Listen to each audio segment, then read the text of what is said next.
Thank you so very much, everyone, for staying with us here on Global Television. This is how we, especially on this amazing and promising Monday, welcome you to this edition of Global Morning. I'm Uyi Agmofwegbe, a lady who probably wouldn't have been working today if she had been somewhere else in this country. Well, let's not be region specific at this point. Is here on the program this morning, Priscilla Obasi. Well, I think that rule has been abolished. Who do we thank for that? Is it Governor Charles Soludo? Of course, somebody said, let me not go there too, but I don't know. His pursuit and plight against DBS in Anambra State is quite interesting for me. And then you see, he has a wonderful son too, by the way.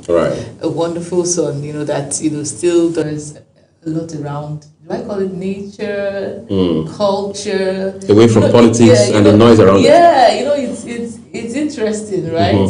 To see that he still has culture deeply rooted in him. And a lot of people are still mistaking it for, the Dibia quarter, like, this guy has some calling. Why is his father fighting against him? But then I'm just saying this to say, he's doing an amazing work. Someone that is bold enough to, over the night, all of a sudden, just put to hold a belief that has held, a system that has held them for so long.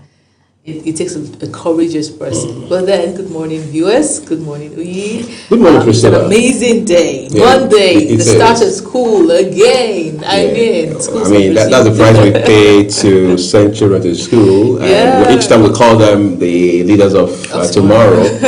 This is one installment that we're paying ultimately. But you see, when you mentioned a man who found the courage to be able to, as it were, tackle head-on a system, a kind of thinking, a belief structure that has held people bound for decades, maybe centuries, who knows. It points to how that you have to be courageous to lead. He realized, I'm sure, talking about Governor Chukwuma Soludo now, that it was not enough to be governor. It was not enough to govern. There was also a requirement, or if you like, a burden on his shoulders to lead. And by leading, it was just more than campaigning and putting his heart in the ring to run for a second term. It was about asking, what can we do to leave a mark here positively? Because if you look at it, I remember back in the day growing up, there used to be the Bakassi boys. They said the idea was to fish out criminals, drive them away from, basically Anambra, Onitsha area. And the movie was done on it, Sakaba Boys, and all of that. But I think he has taken it a notch higher by saying, look, beyond the criminality, let's also look at the factors that drive crimes, all right?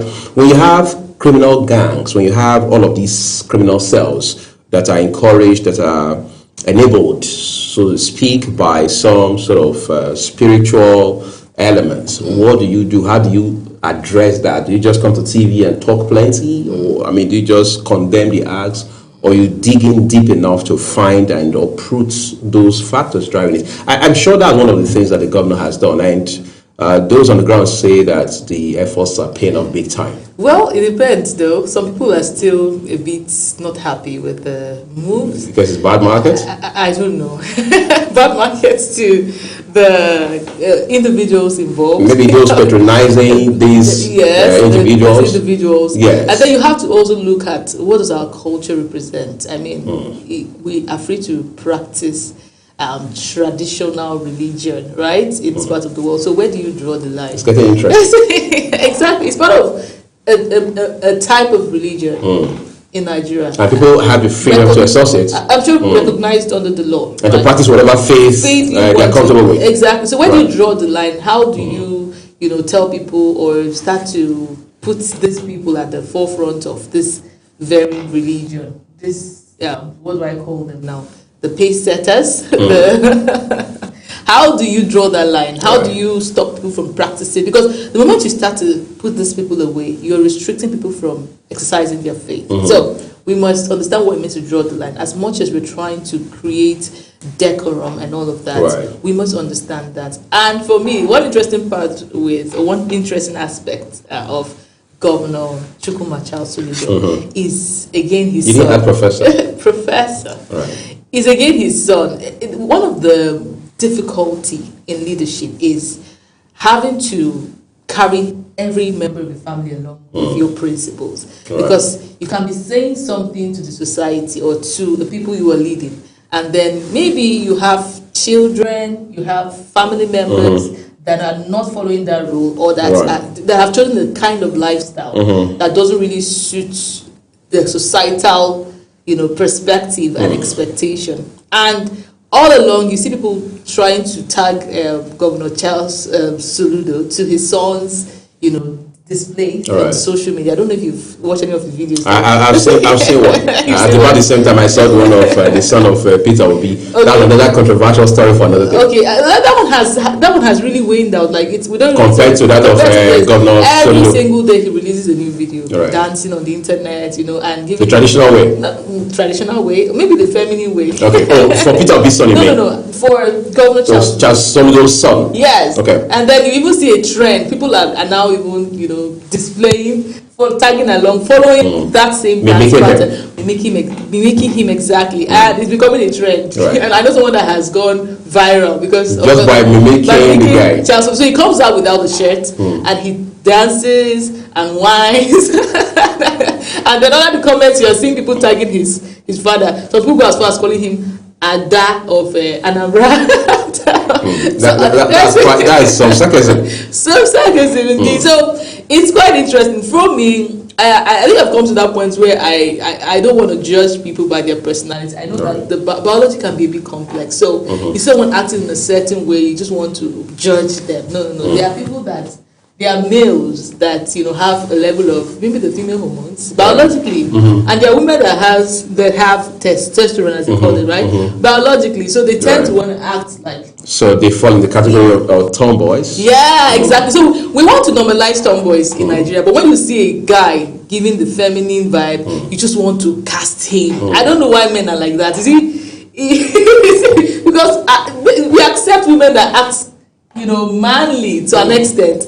Maybe not so much, but at least we just give them, it's the way that just excuse them. Let them live their life. Exactly. When you see a man that is acting like a female, you want to cast him. Why is it so? Even women don't. From the ladies I've seen around me, those are very cold. They're not comfortable with guys who have feminine tendencies. Yeah, those qualifications mean. Yeah, it's both ways. Yes, I think maybe it's the way our brain has been wired, or maybe rewired by society. We need to look at that. You mentioned hormones a while ago. Hormonal factors are very strong, and they're not things you can just snap your fingers and fix. Yes, like I said, they are biological, and they drive the way we behave, our tendencies, our preferences. Exactly. And you see, growing up, you see young girls, they want to wear trousers all day, every day. You're wondering what's wrong. Exactly, baggy and stuff. And they really don't care about what people's opinions are and all of that. So maybe this is some sort of opportunity for us to have a discourse, not on a program anyway, about this issue, so that we take emotions away, we take dogma away, because sometimes dogmatic thinking can be problematic, where people feel this is what I know and I will die with it, I'll stick with it. We need to open our minds, all right, remove sentiments, remove emotions, take away biases, and ask ourselves quite honestly, what are the factors driving these tendencies? I'll give you an example. I worked in an organization for quite a while one time where there's these events, all right, for encouraging young ladies to,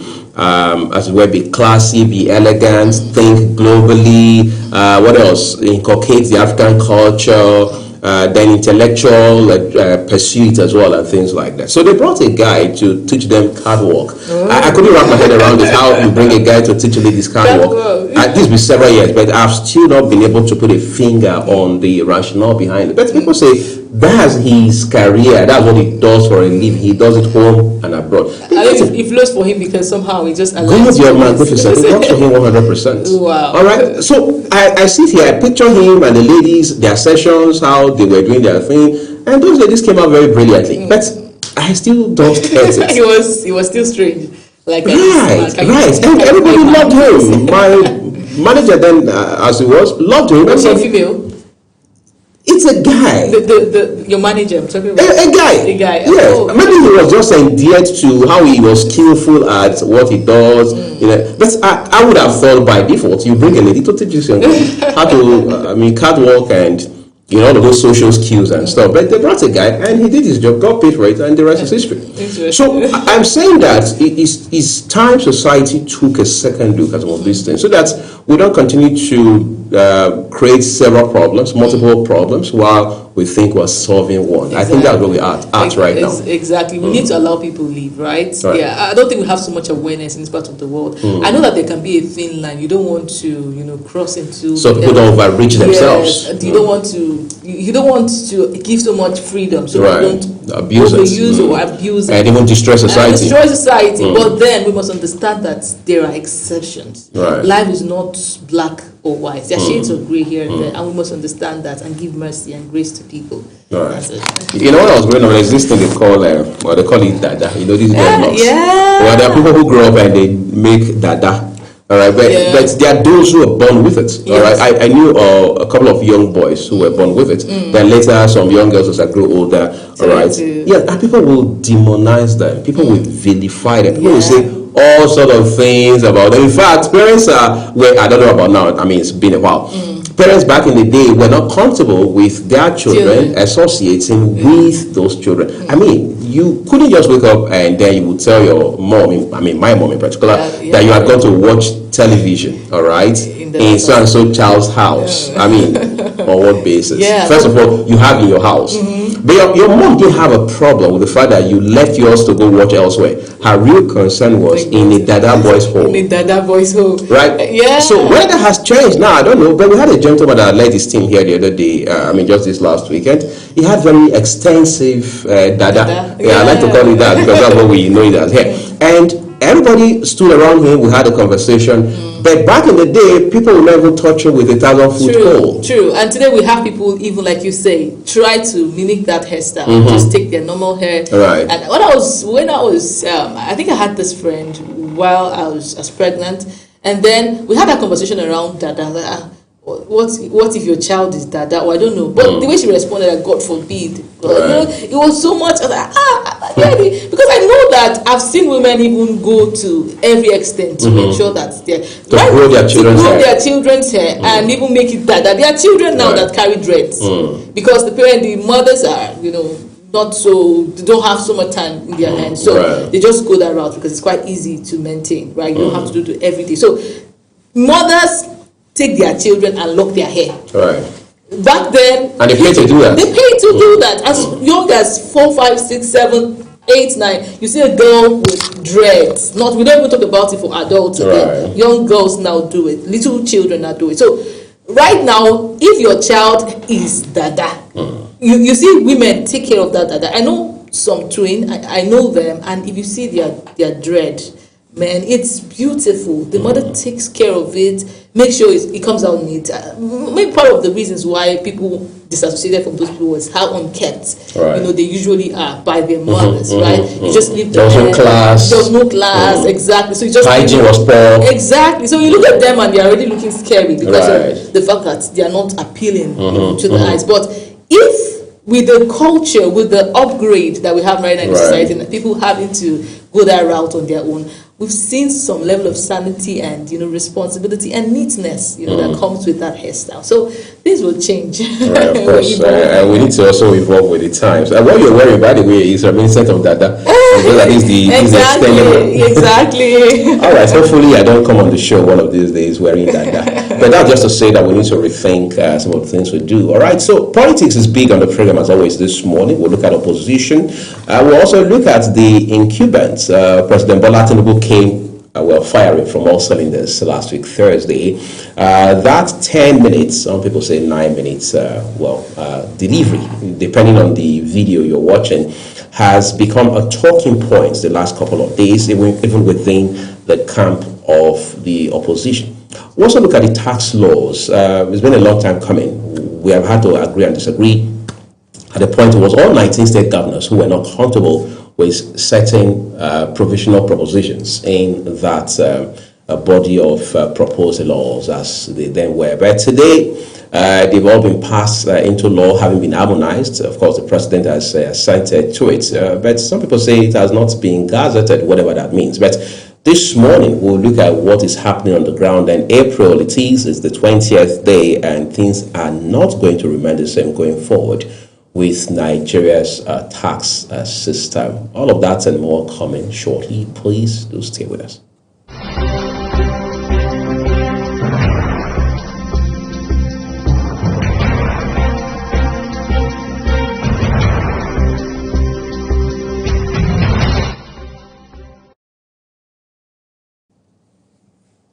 Well, if you looked at the news yesterday, maybe even Saturday, you would have seen a story about two JAMB candidates and a parent who got arrested for, if you like, doctoring or altering JAMB scores. So when I saw it and I read it, of course they are in custody, so you don't think they are still out there.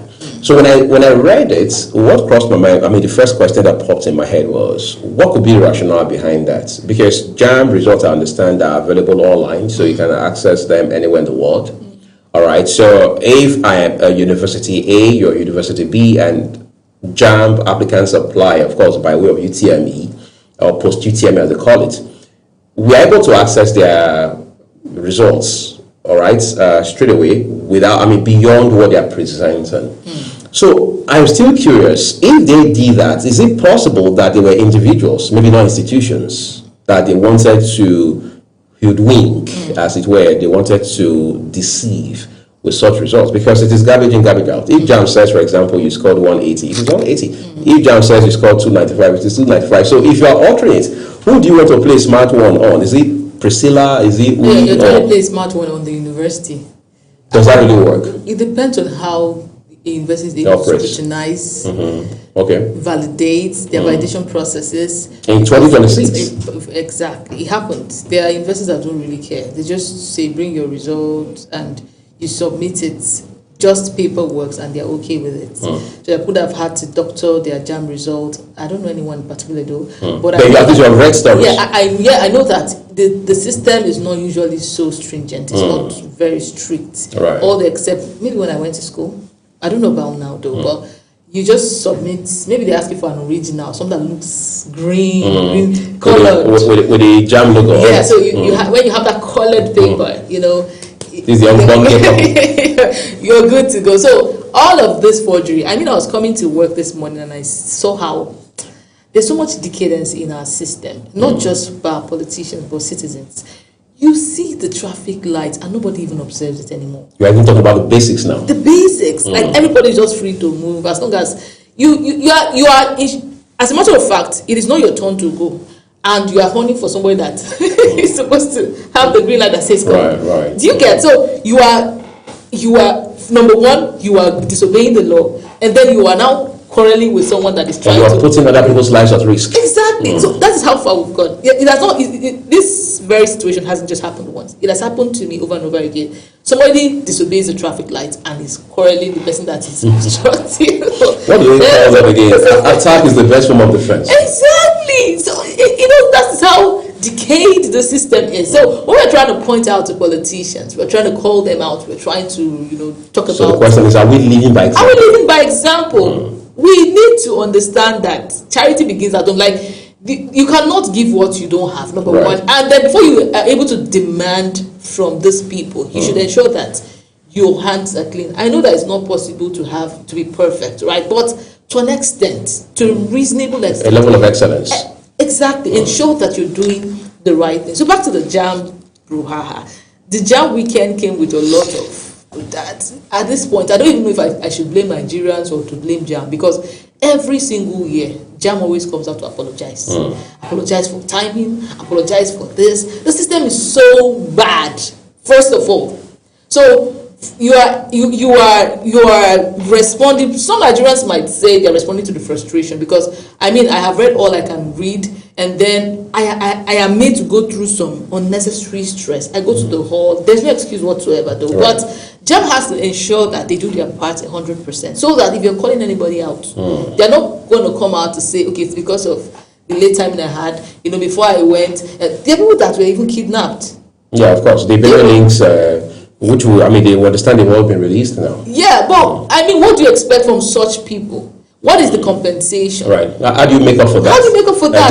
This was for no fault of theirs. You can say, okay, we are rescheduling, but they've wasted their transport to travel to wherever. And most times they give you locations that are far from your residence. So these are the things. The drama within the system is too much. You cannot leave all of that to start focusing on, the criminality of people. Even if, yes, that is a thing. But let us start from the basics. How have they ensured that things are transparent, free and fair? Because there has to be free and fairness for you to now go and start looking for culprits. When the system is not free and fair, right, you can't go after people. No equity, no justice. Exactly. So these are the things, and Nigerians have to understand. I mean, I was having a conversation over the weekend with a colleague, and he says, "Oh, what if this school calls me now and asks me?"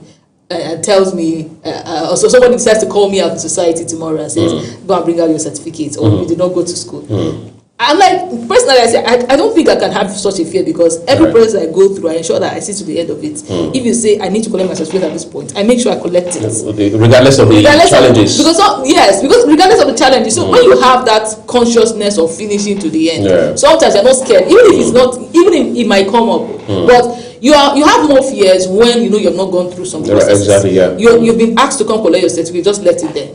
Tomorrow someone can go and joke with it and play with it, right? So you have that consciousness of fear, because you're futuristic. Exactly, you're futuristic, right? So I'm just saying we should learn to be law-abiding citizens for your own good, because tomorrow you can just be up there and someone fishes you out. You would have thought you have climbed the highest. You got past it was all behind you now. Exactly, and then you just see somebody that blows your whistle from nowhere, and then you start from square one. Feels like deja vu raised to part 2, right? So so much to talk about, but like Priscilla said, we've got to find a way, and no matter how demanding it may be, to lead and live by example. We're taking a break now.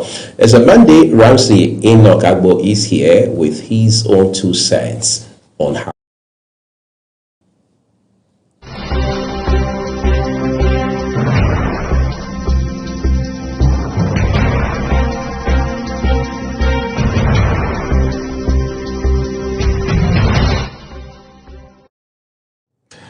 So many thanks for joining us once again on Heart to Heart Inspirational. We just want to inspire you, encourage you.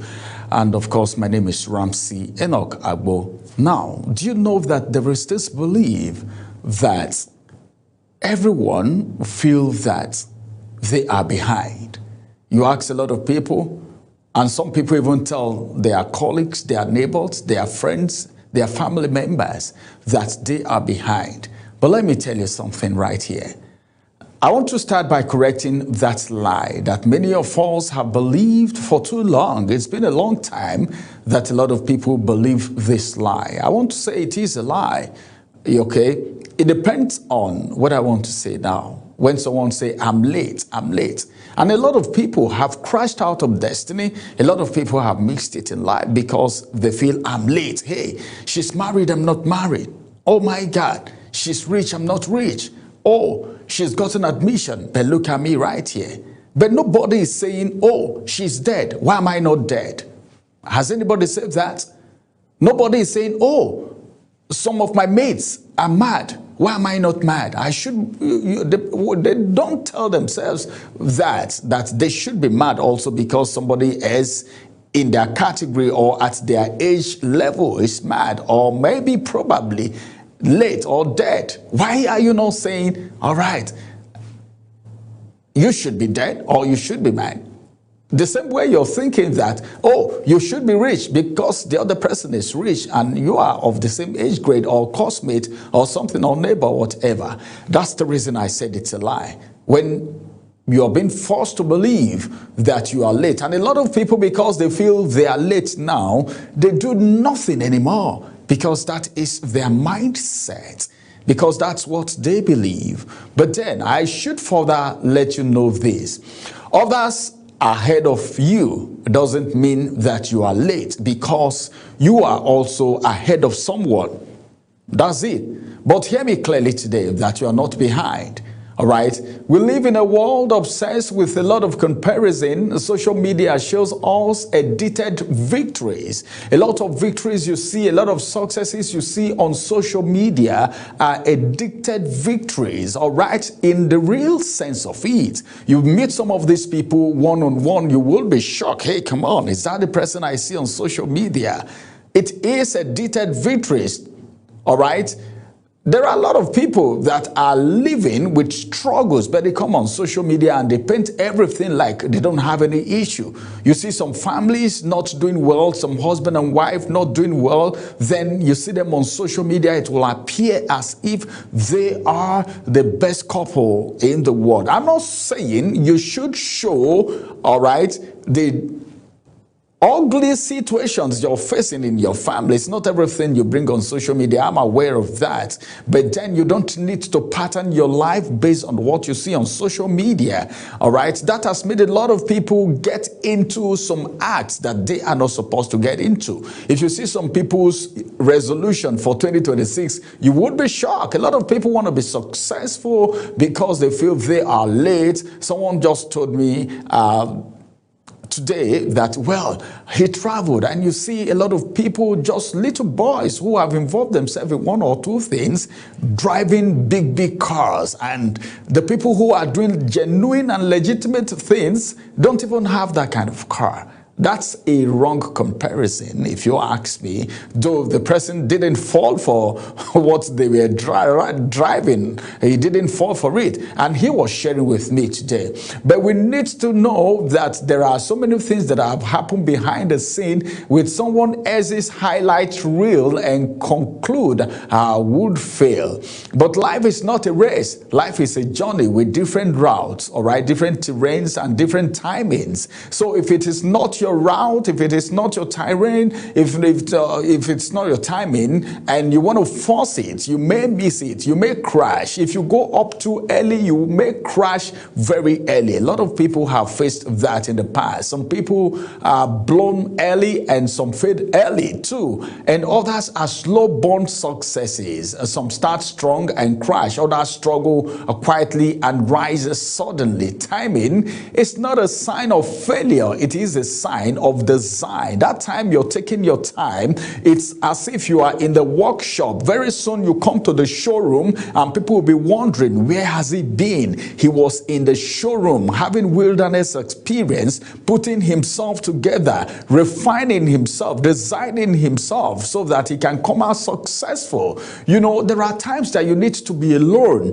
sit alone, think positively, and know what to do per time. You don't run after people. People's successes shouldn't derail you, shouldn't make you miss what you are supposed to do. Because as a matter of fact, what looks like delay is often development process. What feels like waiting is often preparation. And you are being equipped emotionally, mentally, and spiritually and strategically for what you are about to handle. So nobody should tell you that you are late, that you're not married yet. Doesn't mean you're not going to get married. That you're not rich yet doesn't mean you're not going to get rich. It's all about times and season. Except if you're not positioned well. For every proper possessioning, there would always be a proper possessioning. If you position well, you possess well. If you arrive early without capacity, without success, you will be destroyed.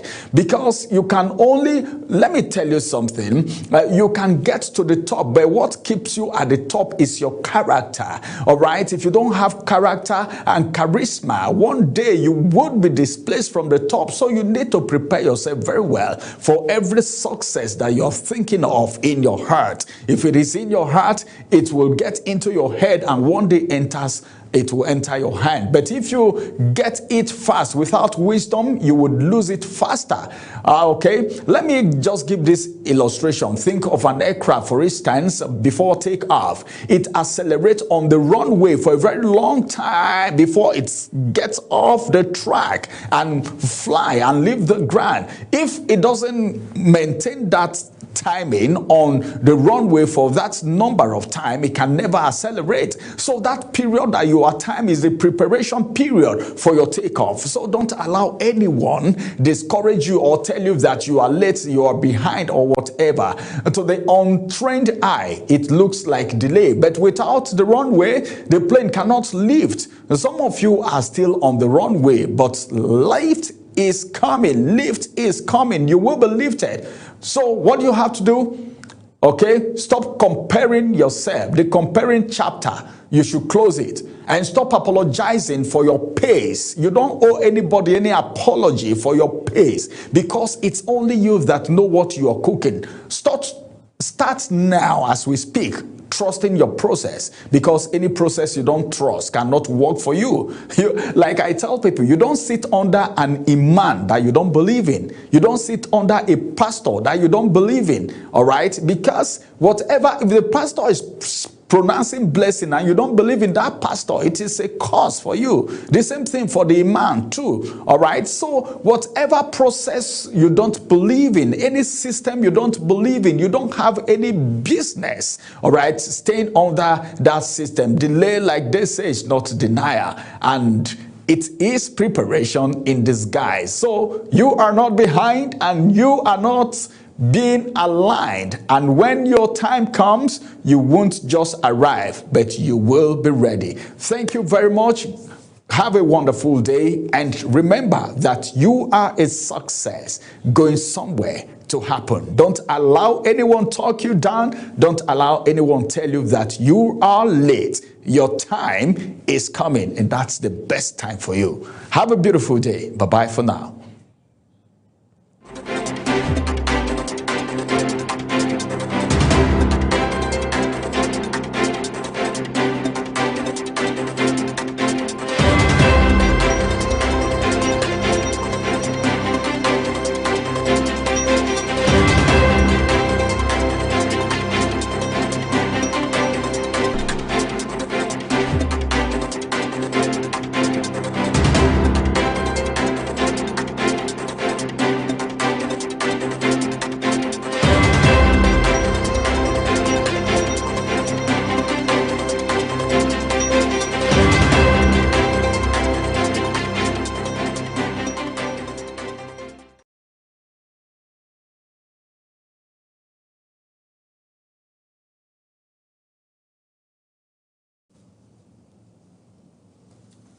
All right, thank you very much for still being here with us. We dive straight to the newspaper review segment, and we're starting with the Vanguard newspaper.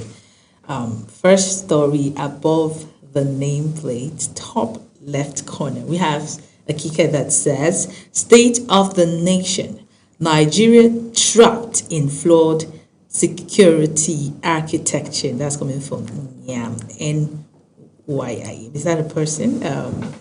Nyam. I have to see that. Okay, details on page 14.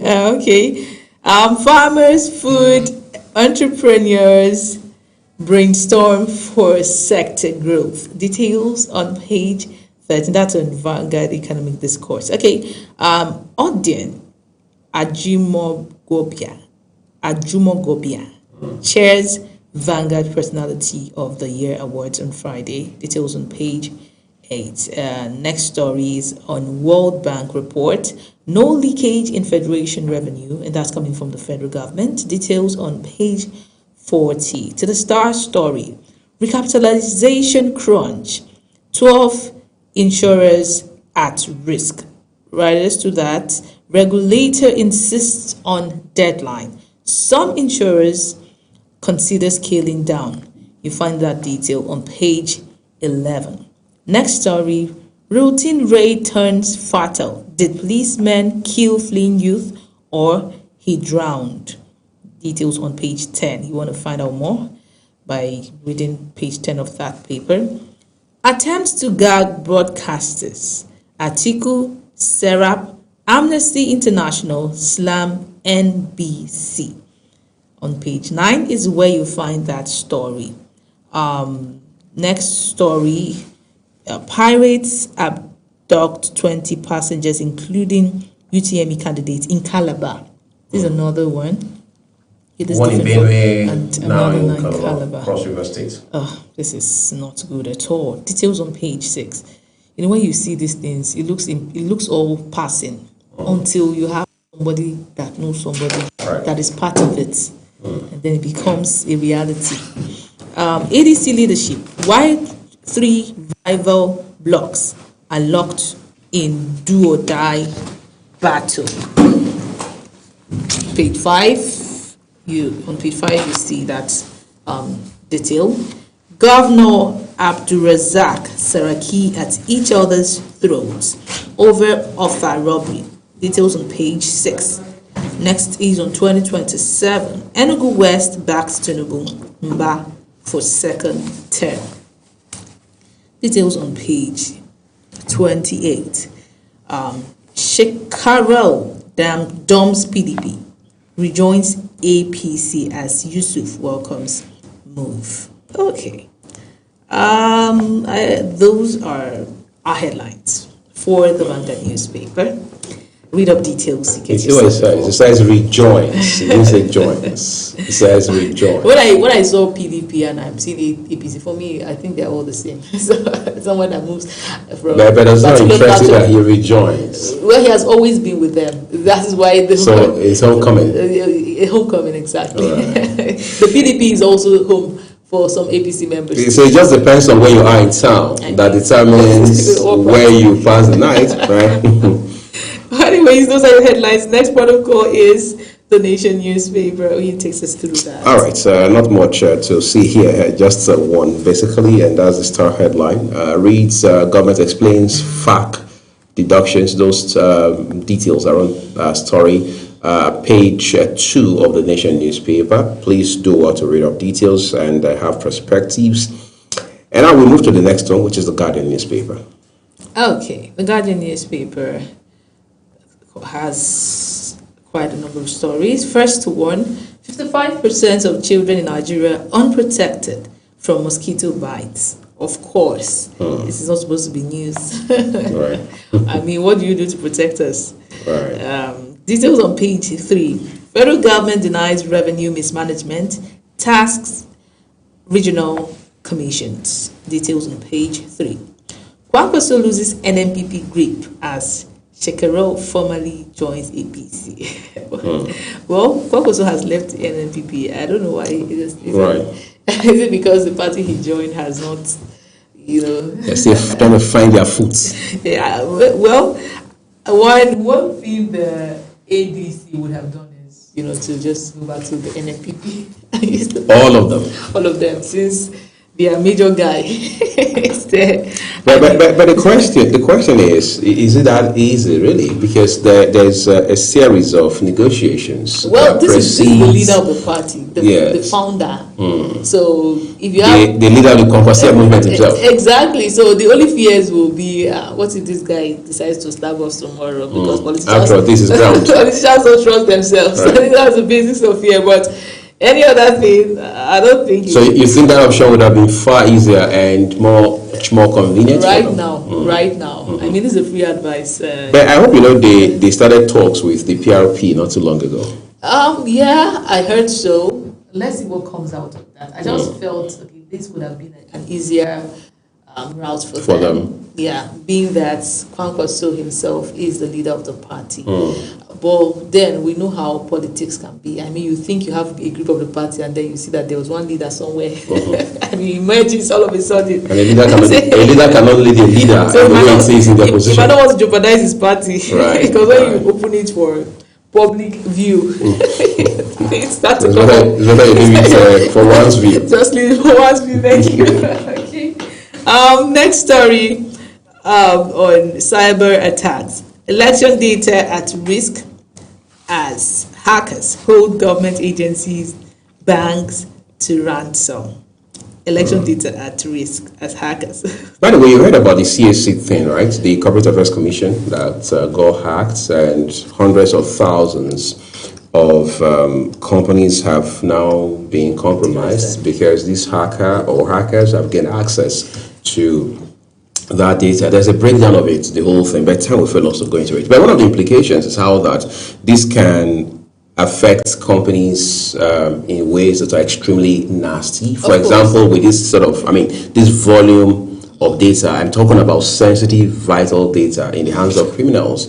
They are able to change company names. They are able to change company directors, and the information, the details of those directors of those companies. I mean, including large corporations in this country. It also means they're able to open bank accounts in the names of those companies. They are able to pose as the companies by and large using all of these data. You see, these are things that should give us concern. By the way, because we have to be very hands-on about this issue. True. I tried yesterday evening to get access to the CAC website, which I have been using essentially since 2021, 2022, and I realized that I couldn't.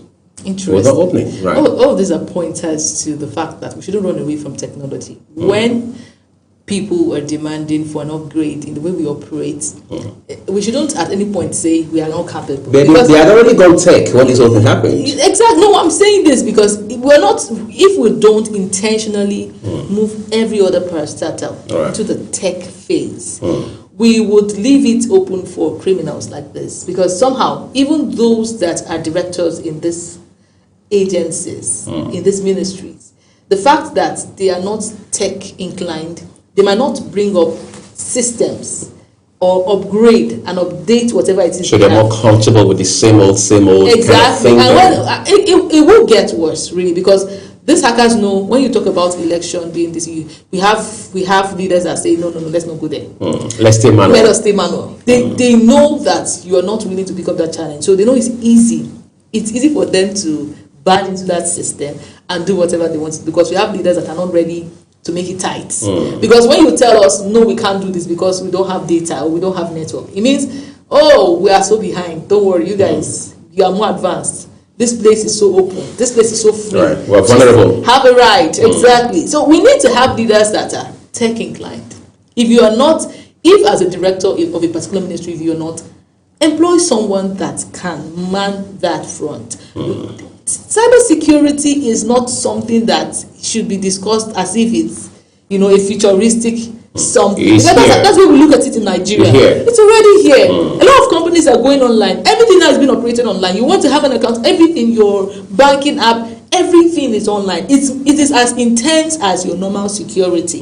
How you go about your everyday activities, how you enter the cab, how you enter your car and navigate around. That is how the reality of cyberspace is now. It is so real. So the way we protect ourselves offline, that we protect our environment offline, that's the intensity we need to also channel towards cyberspace. So it's a big deal, and our government needs to understand that this is serious. Right. They need to know it's serious, really.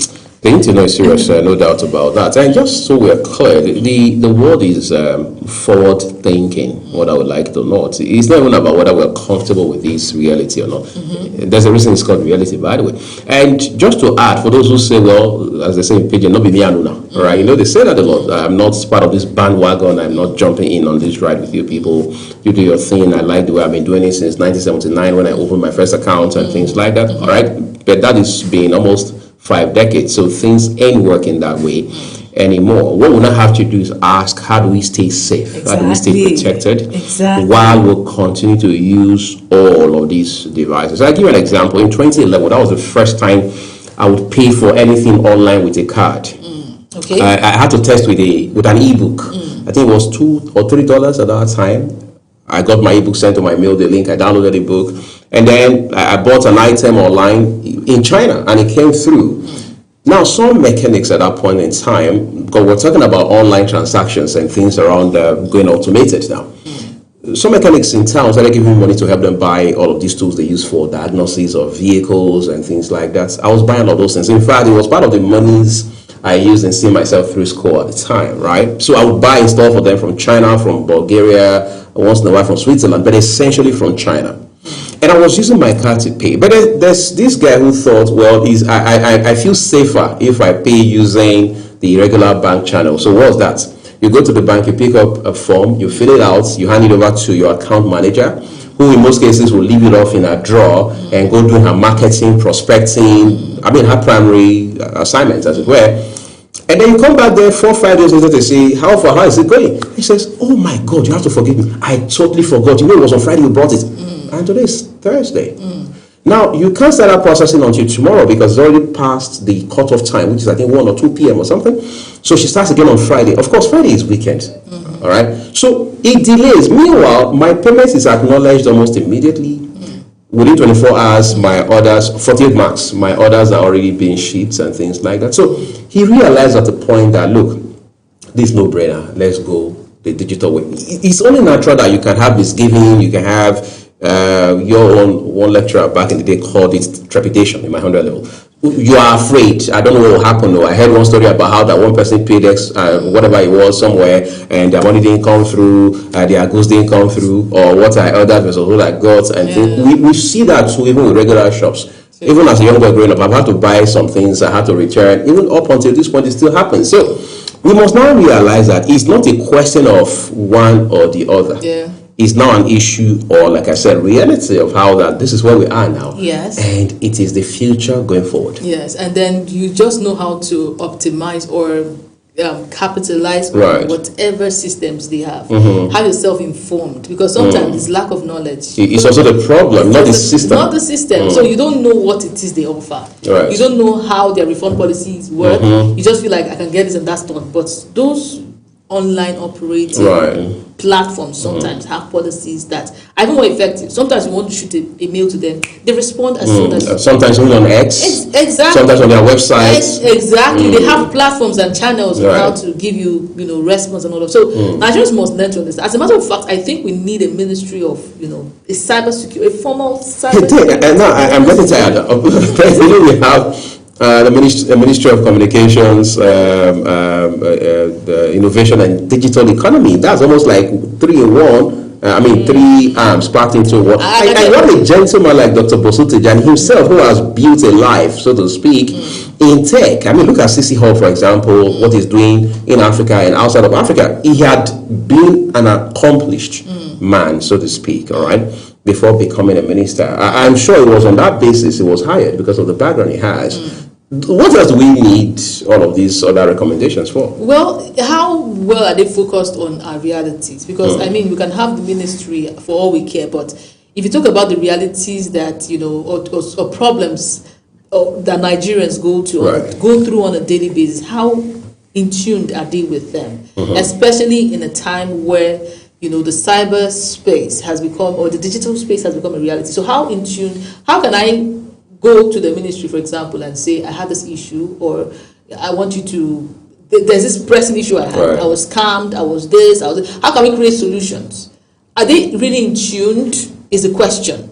Are they in tune with Facebook users, Instagram users, social media app users? Are they really in tune?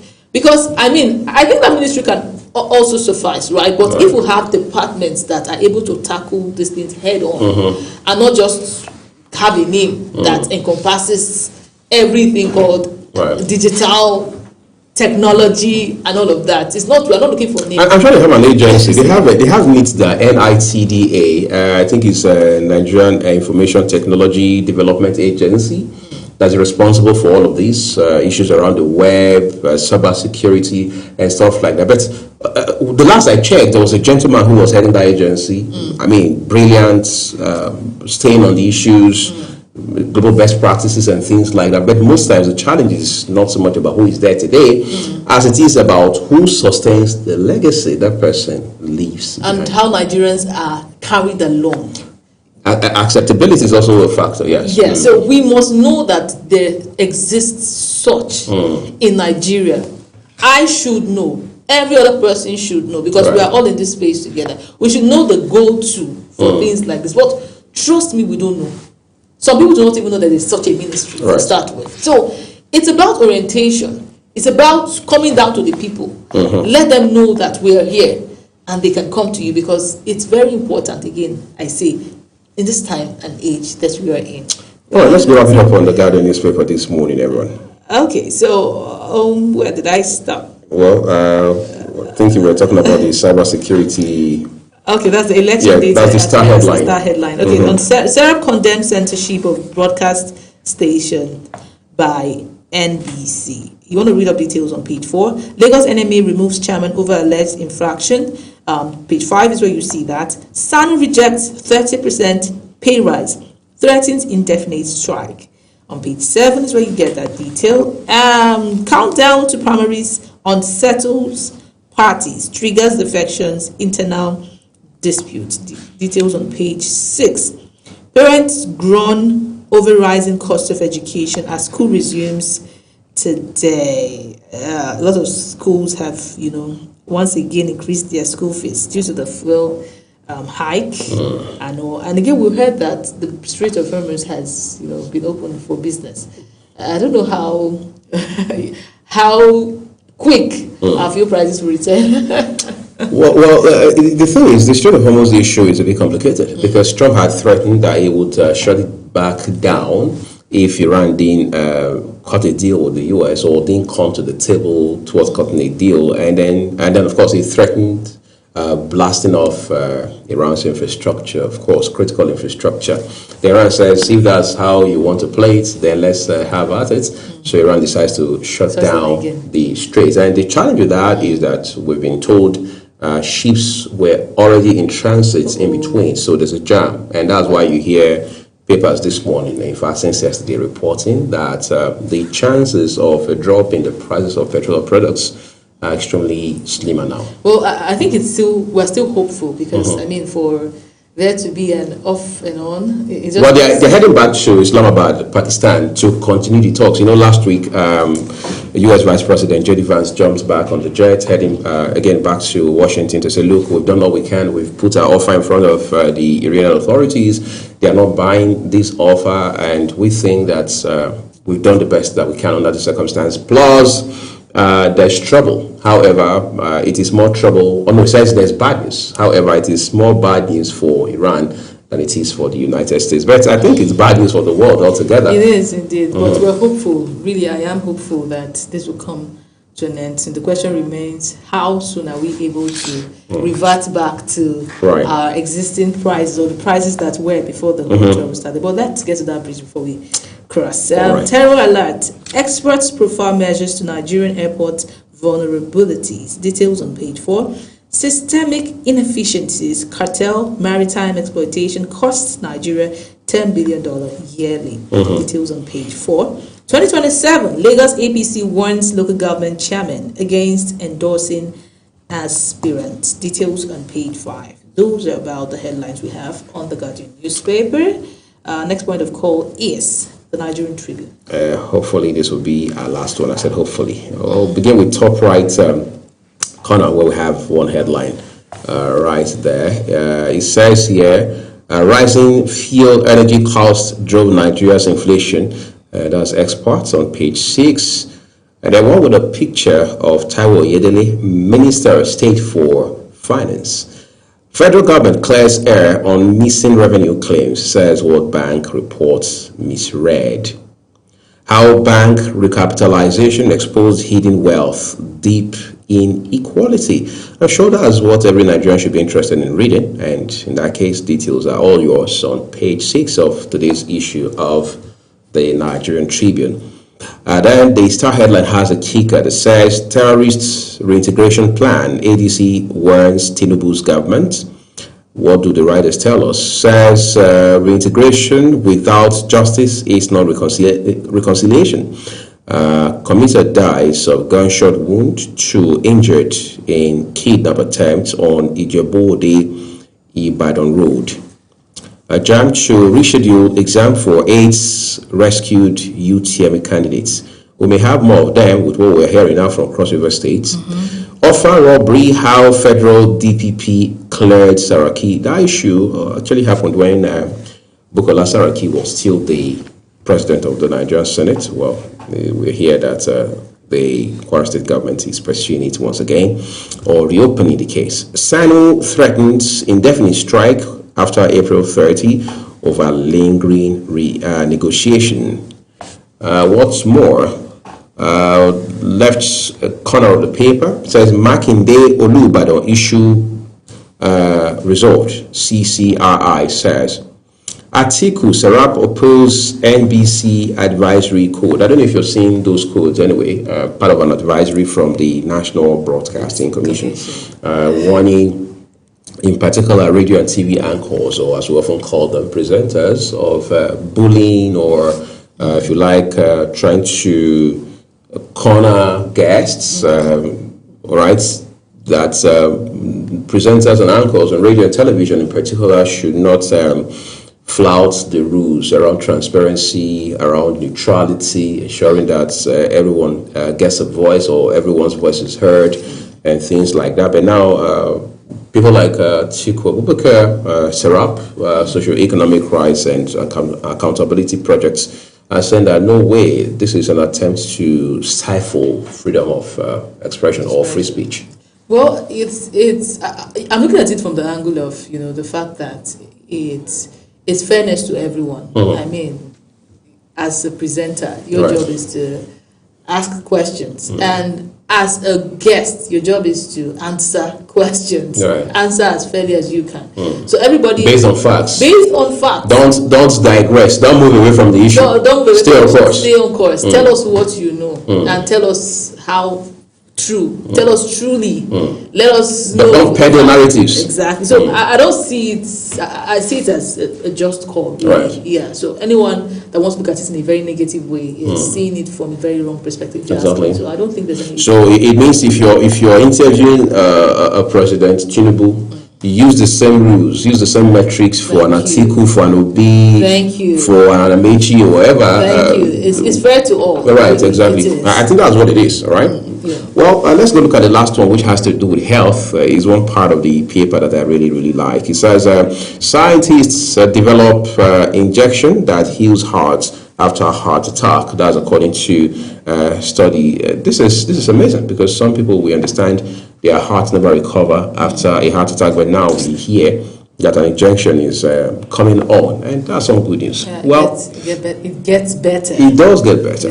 All right. Ogochukwu Moboda will be here shortly, but let's look at one more paper. This will be the First Daily. Priscilla Obasi has those headlines for us. Okay. First Daily has, just besides the nameplate, first story, and it's on Jam Rush. Over 1.2 million UTME results for April 17 to 18 release. It's that point where you start seeing TikTok videos, because we have one of them on TikTok. Right. So, well, let's see. I really feel like JAMB is getting better, because every year it reduces its cutoff mark. Right. It's getting better for the candidates. Because back then you had to score 200. Minimum was 200. Yeah. I mean, but right now you still score as 140. 100, and then you go to write for CTME. You still go to write for CTME, exactly. And all else equal, you pass and then you will give me admission. Well, I don't know about that though. It has never been this good. It appears good, but I feel like it's still systematically. You didn't know I said that with the tongue in cheek. There still needs. It's concerning because now you seem to have more checks, because you have to, of course, you would have written your JAM and passed. Whatever score, even if you say it's 120. Some schools don't even do post-UTME again. The way private schools or even public schools? Public schools. The way it's done, it's not as rigorous as it was back in the day. Yeah, so it's simpler, right? Maybe because of the whole insecurity in the nation and all, they're trying to simplify the whole Let's not make a bad situation worse. They're going to do it online, virtually, and all of that. I think I remember something like that. So it's been made easier, right? But it's just that there's so much information, and as information is so much at our fingertips, it's now so difficult. Becoming kind of complicated. Yeah, because there's so much. I think they call it information overload. There is. So you don't even know what to focus on, because sometimes you can have a paralysis, information paralysis, right? Or anything like that. Like analysis paralysis. Analysis paralysis, exactly, because there's so much to look from, to take from, and you're just tired. It's one of the problems with. What an irony. What an irony indeed. Okay, next story. ADC gains momentum as 21 reps defect ahead of 2027. Wow. I'm just wondering how these guys are just so confident to still go to ADC with all the crisis looming the party. You can't stop a man that has faith. There has to be some level of deep faith, Abrahamic faith. Right. Sheikh Karal returns to APC, signals shift in Kano politics. All the best for him. Import ban shocker. Federal government bars poultry, cement, drugs from non-ECOWAS nation. Next story. Police arrest prophetess. One other over maternal infant death. Free speech rule. Serap Amnesty demands withdrawal of NBC directive. I cannot understand this. Economy firestorm. Atiku blast Tinubu. Cite IMF on hardship. Federal government refutes hidden spending claims. Defends fiscal reforms. And finally, Oyedepo. Bandits sponsors face judgment in 7 days. Is this Bishop Oyedepo or some? It is. Some Oyedepo minister. Well, let's see. As the countdown begun. Yes, it must have begun yesterday, Sunday. Yes, so apparently this was a sermon from yesterday. Bandits, you have 6 days to go. Those are your headlines for the first daily. Priscilla is going to design a clock that counts down for us. But before she does that, let's just remind you that these are all the headlines we have for you across all our dailies today. And please do well to read details for yourself as you make progress into your day, and be sure that you stay on top of fake news. Plus, remember that all of the headlines that we bring to you here, they are just exactly as published by the respective publishers. Global Television, as a broadcast media outfit, or the team here on Global Morning, does not in any way contribute to them. Up next is Social Pulse with Ogochukwu Mobono.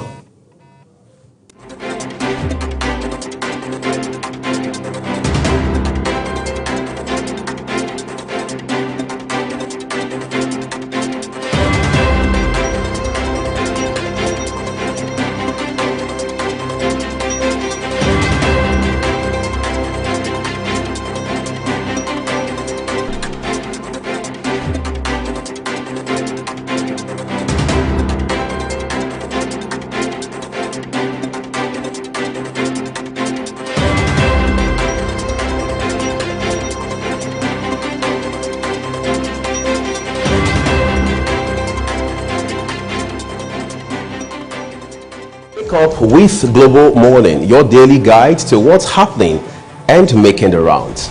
We delve into headlines, newspaper reviews, spot-on analysis, policies, current events, real talk, real issues that affect us all. From the latest trends to the debate, every topic, every angle, Global Morning is where it all starts.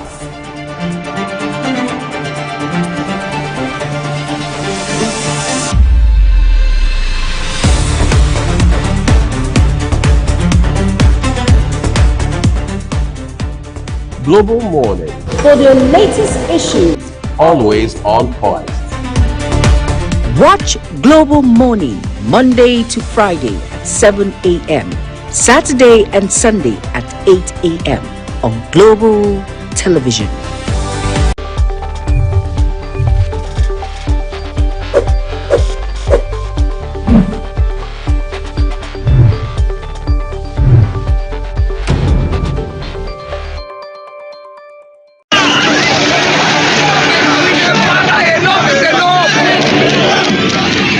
In an age of breaking news, you need a trusted source that prioritizes accurate, factual, and unbiased reporting. This is AM News, and I am Ubong Usoro. On Global Television, our news is rooted in verified and authoritative storytelling that keeps you educated, informed, and enlightened on all the issues that matter to you. I am Sadia Yakubu. This is Midday News. You can trust a multi-platform news broadcast real-time and fast-check stories for all the big local and foreign headlines round the clock. I am Ramsey Enoch Agbo. This is News Express. Our array of anchors delivers the news to our teeming viewers, breaking it down with context and perspective. This is News Cycle on Global Television. I am Anieti Patrick. And the flagship news is your hub for the day's most engaging stories. This is News Prime, and I am Jumai Manson. Did you miss any of our news rounds? No worries. Catch up at 10 p.m. and midnight, 7 days of the week. I am Mukhtar Kasim. Global TV is on DSTV channel 365 and Star Times channel 276. We're active across all social media platforms at Global TV NG. Global TV News, accurate and unbiased. I'm Uyi Agmofwebe.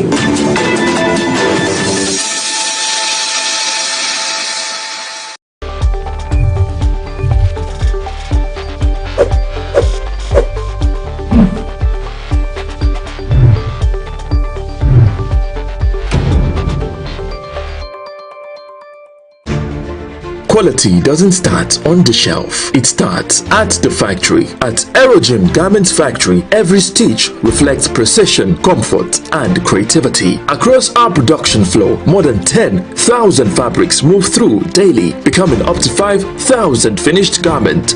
From senators to chinos, jeans to polos, t-shirt, singlet, overall, customized jacket, safety wear, school uniform, and more. When garments need to look professional, fit properly, and last, choose a factory that delivers excellence every time. Go for Aerogym Garments product located at number 1 Pound Road behind the Nigeria Correctional Service, Aba, Abia State, Nigeria. For inquiries, call 09126453399 or 07030093944 or 08065738374 or call 09131673668. Email info@aerogym.com.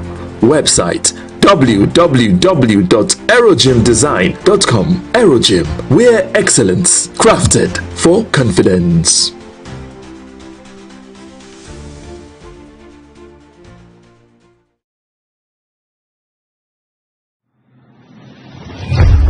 When social media speaks, we listen and we bring you the extra. It's your one-stop shop for trends, tweets, and the tea everyone's sipping on. Join the conversation, share your thoughts, and get that extra dose of what's shaking the internet. And on issues making wave on social media to your doorstep. Social Boss Extra, where the trend meets the talk, only on Global TV. Good morning, Nigerians and viewers around the world. It's time to look at buzzing issues on social media. Today we're taking a look at a disturbing video which has sparked a widespread concern after a group of secondary school students in motion were seen raising axes and making gestures linked to confraternity groups. The incident reportedly took place on their final school day in school, a moment meant for celebration. But what played out has raised serious questions about youth, culture, and safety. While some viewers expressed shock, others say this behavior is nothing new. That's the video right there. It is more like the last day of school. And most times we get to see this happen, in secondary school for senior secondary students who are leaving the school, perhaps maybe SS3 students who are leaving the school. And this kind of thing, I know I've seen it one time, although I went to an all-girls school at one point of my life. But I remember when I was in mixed school, school, I saw something like this happen, and that day I ran for my full life. I didn't see acts, but they were fighting. Most times, last day in school, they get to fight, and it's nothing cool at all. But raising axes in public, and this kind of looked like a confraternity, act. It's really concerning. It's a thing that is disturbing right now. Let's take a look at some comments from social media as regards this topic. And the first comment is coming from I am D. Tommy. And D. Tommy says, I guess many of you people that are shocked don't really understand public school culture. They have been doing this as far back as the 80s. You will see boys from a school carry weapons, cutlasses to go and fight their rivals in another school. I think it was called UTC Acts or something. You'll be surprised that some of these boys will get into university and make it in life. Many Confra boys that we went to uni together in the 90s are doing very well now. What they need the most is prayers, and this is where the parents come in. Is it really prayers they need? Okay, we'll find out. Second comment is coming from Ekene Udemadu, and Udemadu says, bad parenting and bad association. May God help this generation. I do not totally agree to bad parenting though. All right, the last but not the least is coming from Sashino. Shino says, Mushin, I bet this is the legacy you all pass to the younger generation. So deal with it. All right, that's the last comment for this particular topic today. And it's an interesting one because I have someone who is an advocate for education, who also has a program that has to do with education, EduShift. And it's no other person but Priscilla Obasi. Good morning, Priscilla. Good morning, Ogochi. How majesty. You see the way I introduced you. It has to do with education. I'm so happy that you are the one today on seat to discuss this with. I'm happy to be here as well. How was your weekend, by the way? Beautiful, thank you. All right, so let's talk about this disturbing video that is making rounds on social media. A lot of persons, I saw thousands of comments under this particular video, and I'm disturbed too, because you can imagine someone raised bad parenting. I'm like, no. If you say bad association, I agree. But bad parenting most times is not the case. Most times, these students come out from their home, they are good children, but because of the kind of people they mix up with, they become, bad. The environment and association also lead to things like this. And you can see some junior students there, some of them all being happy and they're watching, they're coming up. And I fear for this junior student that they are going to also partake of this because they see it as a ritual, as a norm right now. There's nothing wrong with it, but it's currently and it's gradually destroying the youth, however it is we see it. What do you think? Okay, let's start with the bad parenting comment. Mm-hmm. Now, bad parenting is not only when you teach your child wrong things. Mm-hmm. Sometimes negligence can be bad parenting. Where you're not very involved. That's why they say give birth to children you can be emotionally involved with. Because sometimes when you have a number of them, it's humanly impossible to concentrate on each child. So your presence, or your lack of presence can, ultimately result to bad parenting. It might not be an intentional act, right? But you're not able to understand your child, the phases of their life, the changes and everything they go through. And because you're not so involved, you're not able to advise them. Because children need guidance every step of the way. So a child that's already meeting bad friends somehow might come home and start displaying some traits. And if you're not sensitive, you would really not be able to see it. So you assume, my child is okay. I've not done anything here. But we pray every morning. We do everything with them every morning. So there's no need to be scared. But if you look deep, you would see that this guy is already acting scared in a way. But because you've not seen very well, you would just neglect it. And that also grows into something worse. So I'm just saying this to say some parents might not intentionally bad parents, right? But they can be negligent on some things, and it can eventually, result to making that child turn out in a way that they never imagined, they never planned. Now, for this very act, it's quite concerning. The other day I saw a clip where some girls were twerking. Is it to their principal? I don't know. What's that? Yeah, I saw that. It looks like more like a cultural day or something. Yeah, if you have an event at a house. Yes, and I saw that different girls took turns to do that. And you call it socialization. But how did we get here? It was a question I kept asking. How did this become normal? You are a staff of a school. It used to be an abomination to say some kind of things in front of your pupils. Yes. And then it goes to the extent of your pupils, your students coming to dance seductively to you in the public space, and everybody's cheering. Do you understand? There's so much wrong in that video, so much wrong in that video. So this is where we are right now. There's a lot of work to do. I understand that the economy is bad and some parents have to focus on the hustle.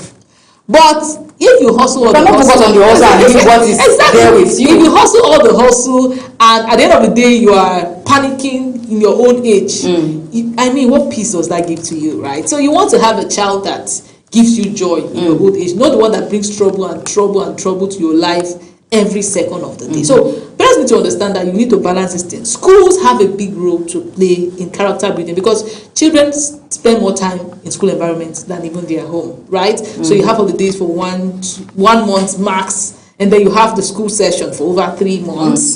So that child has more time to stay with you. We need to develop our curriculum that would build and drive good character, you know. Let us be intentional about these things. Let us not leave it to the parents alone. Everybody has a role to play because it's our society, right? Tomorrow, if you refuse to train that child, it becomes a thief that will come and steal from you. From you, of course. So it's a collective responsibility. We need to be more intentional. We cannot...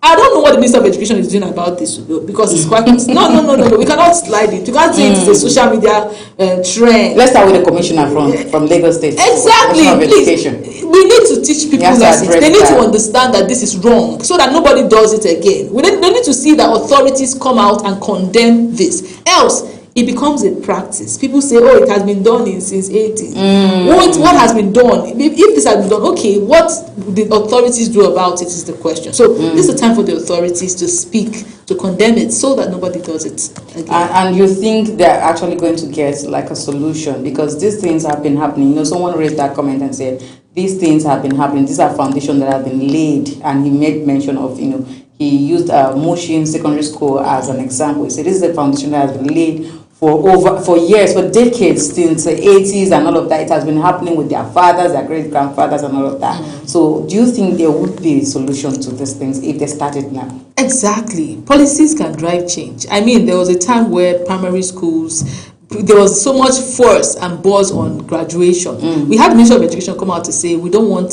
primary graduation parties because it put a lot of pressure on some parents. You saw parents even going to bribe their way for their children to collect gifts and awards, you know, just to impress the crowd. But we had policies that came to say, no, can we have this restricted? And that alone would restrict some of the excesses that came with it. So when we bring policies into the system that says, okay, please, no graduation parties, I mean, everybody will abide. We will not see such gatherings. After your examination, you can, if you want to organize a formal thing, do it formally with your teacher in the class. We don't want anything that has to do with all the students alone, right? If you're done with your exams, take your pen and paper and go home. If the school wants to organize it, let them organize it formally in a way that it is decent, do you understand, and appropriate for children. So policies can actually drive this change. It might not go away totally, but it reduces it to a very large extent. Yes, to a large extent it gets a serious. So talking about, you know, the way you said the government said no, abolished graduation ceremony. I remember then in secondary school, we had the first time I had opportunity to partake in inter-house sports in school. That was the day or the time they fought tooth and nail, and this was just pure girls' school. So they invited other schools, like most times it's mostly boys, you know, boys' school, and they fought to an extent that they broke a policeman's head. Wow. And, you know, they ended. In fact, I did not enjoy that. I really wanted to partake that day, but I didn't enjoy that, and that's how it stopped. Any form of inter-house sport or any form of activity then in school, and it was so bad because a lot of persons really wanted to be part of, you know, school sports and all of that, and that's people's, you know, that's what you want to build on. Maybe over time you become a sports person, an athlete or something. No, you don't have to totally ban such. No, just they actually did that in my school, and I think up until now I don't think there's anything like that in that particular school. They don't do that. They just, you know, stopped it because they wanted to reduce the way things happen, you know, or the kind of crime that happened then in school. And, you know, when we keep, I just want to, you know, drop my last word, when we keep banning things and not providing good solutions, we'll never get it anymore. The school will never be a safe space anymore for students. So I think providing a better solution, just like Priscilla already highlighted, would be a very good one. All right.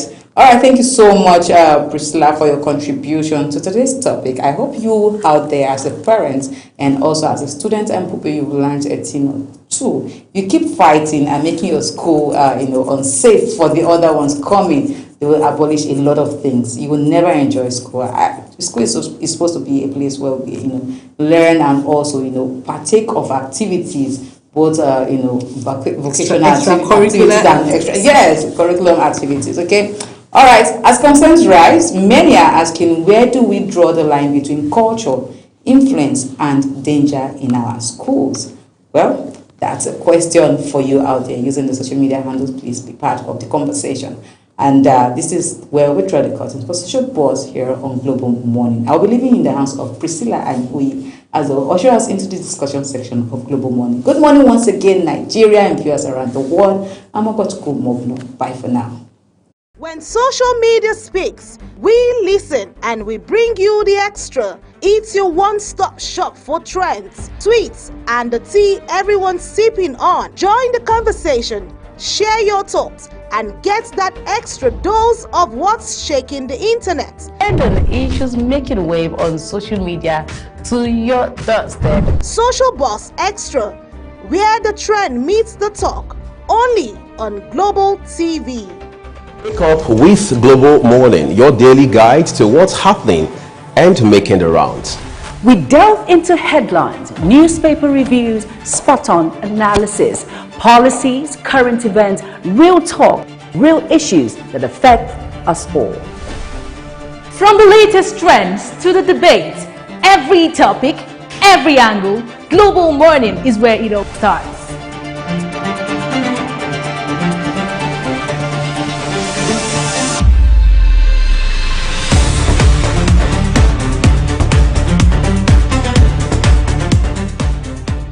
Global Morning, For the latest issues, always on point. watch Global Morning Monday to Friday at 7 a.m. Saturday and Sunday at 8 a.m. on Global Television.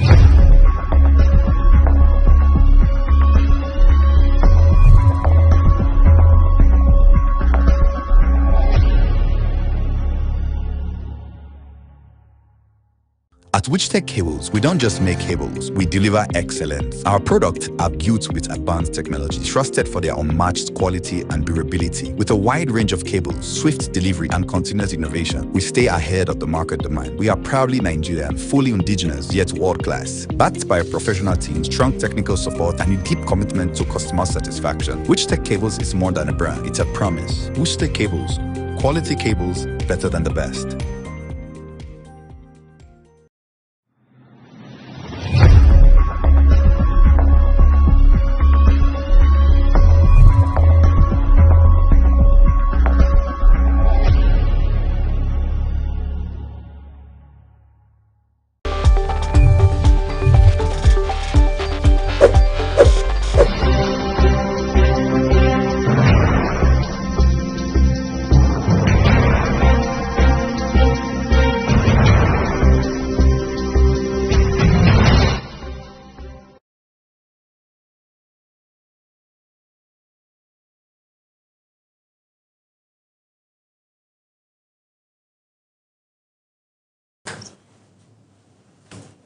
Well, thank you so much, everyone, for staying with us this morning on the program.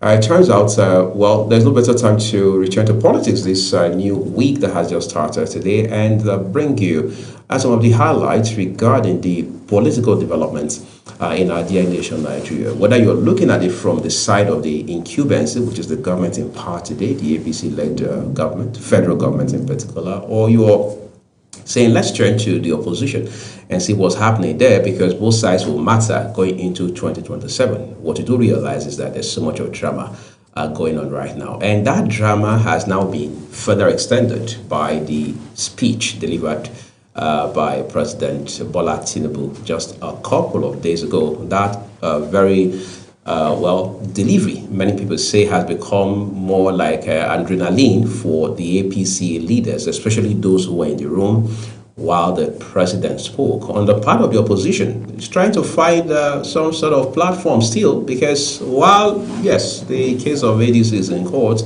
we are hearing that the ADC is not leaving anything to chance, because the snap of fingers things can flip against the opposition front, and as such, it's pursuing some sort of alternative in the form of Plan B at this point in time. This morning on the program, we're joined by a chieftain of the ruling All Progressives Congress, Jamil Usman, to help us understand what is happening within his party and how the odds stack up in his favor, his party's favor, against the opposition. Jamil, would like to say a big thank you to you for coming on Global Morning. It's been a while. Yeah, Mr. Wee, thank you for having me in your studio this morning. It's a pleasure, but I want us to, I know you, of course, you are an insider of the APC. For many of the APC chieftains we speak to, they appear to be in bed, sleeping with two eyes closed, believing that 2027 is a walkover for them already. Are you in that camp, or are you in a separate camp all to yourself? Well, my name is Jamil Usman. I'm APC chieftain, and I'm a reality person. So I don't brainwash people. I don't fabricate issues. Number one, let me make you clear this morning. Being an APC man cannot support the bad act that is going on in our party. Because number one, like what you said, if some other people are sleeping, thinking they are going to win 2037 easy way, they should learn from previous government, the former President Goodluck Jonathan. That is how was deceived by People Democratic Party, PDP, that is going to win easily without any stress. At the end of the tunnel, what happened? Things fall apart. So, because Mr. President Bola Ahmed Tinubu is not doing well within the party and Nigeria at large. Number one, Mr. President have 4 agendas. That 4 agendas is where he failed woefully. 1, nepotism. As I'm talking to you right now, those people who made him, support him in 2023 for his dream to come to reality, he has betrayed all of them. And secondly, he is doing nepotism. Let me make an example to you. Ministry of Finance, both federal and the state, they are now Yorubas. FIRS, they are Yorubas. CBN, they are Yoruba. Every aspect of economic in this country. Some people have also added chairman to that Yoruba. Yes. Is that correct? Yeah, Yoruba. That is why I'm telling you that 95% of President Tinubu government today that appoint, they are Yorubas. And these are the people, they don't have PVC in 2023. These are 80% of them, they are diaspora. They are diaspora. They don't have PVC until when they are. Until this point? Well, no, I don't know whether they have get their PVC now. Okay, as of when they were appointed? When they are appointed, they don't have PVC. They are diaspora. Then did they have to have PVC to be appointed? You don't need to have PVC, but you have to give. Let me be frank with you. When I work for you, you got to pay me. We have to do politics and politicking. Southwest, they are minority. Northern are majority. Who decide who is going to be the next president? For instance, when Abiola is contested election 1993 and Tofa, the Northern said that let us give to Abiola. Yes, they vote Abiola. Yoruba never support Abiola. When Obasanjo was released from Yola prison, take him to Babangida in Niger State. Then the same Northern made Obasanjo as the president of the country. The Yoruba vote for Olufalaye. Then when Tinubu, his own case 2023, because of the agreement written on party understanding, there's no zoning in Nigeria Constitution. Help me, I'm going to help you. Northern now agree, okay, there's no problem. Then, despite that Buhari government, Tinubu have over 40% of appointee. Fashola is there. The vice president, Yemi Osinbajo, is there. The former Minister of Finance, Kemade Osho, is there. FRS, Fowler is there. Tinubu Buhari never compromise. It's a man of integrity. It is people that are around Buhari that make Buhari fail in part of the country. Could that be part of the reasons why President Tinubu says I took over power for myself? No, that one is just a political gamble. He doesn't know what he's saying about that one. So let me come to what I'm saying. Now, if President Tinubu now today that he has power over 200 million Nigeria, is deceiving himself. Because I'm seeing President Tinubu that is not fit. He's ruling by his wife and his son and control those people, those APC people who close to him and grab what they think is rightful to them. In that minute, they'll deceive him. A lot of governors were at former Goodluck Jonathan as a president. Election, like example, is next tomorrow. He said, "I'm going. We are going." He said, "No problem." They shake. Everybody after they move out of the president's house, they switch off their phone until after they announce the election. If Jonathan cannot reach any one of them, till after 5 days, when they now Jonathan now called, what happened? He said, just have patience. It's will of God. Accept defeat. The 2027 game is different entirely because President Tinubu will be shocked the whole nation. As I'm talking to you right now, 40% of APC, they are ADC. That's what we call do politics and politicking. You cannot come as a president. I don't know why in Nigeria we are not stood up to do protest over the fuel hacking. Look at the cement of Dangote release. 6,400 naira is going to presidency, and 5,000 plus is coming to him. Now cement we sell cement right now 12,000 plus. What is how the common man can survive? How do you think common man can build house? Look at situation we find ourselves right now. People are dying every day. When you go to hospital, when you cannot even eat. A lot of people, look at contractors, they are dying on pressure.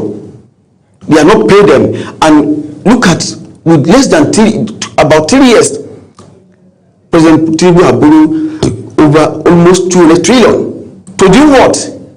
We don't have budget 2024. We don't have budget 2025. This 2026 budget is recycling budget to be servicing the debt.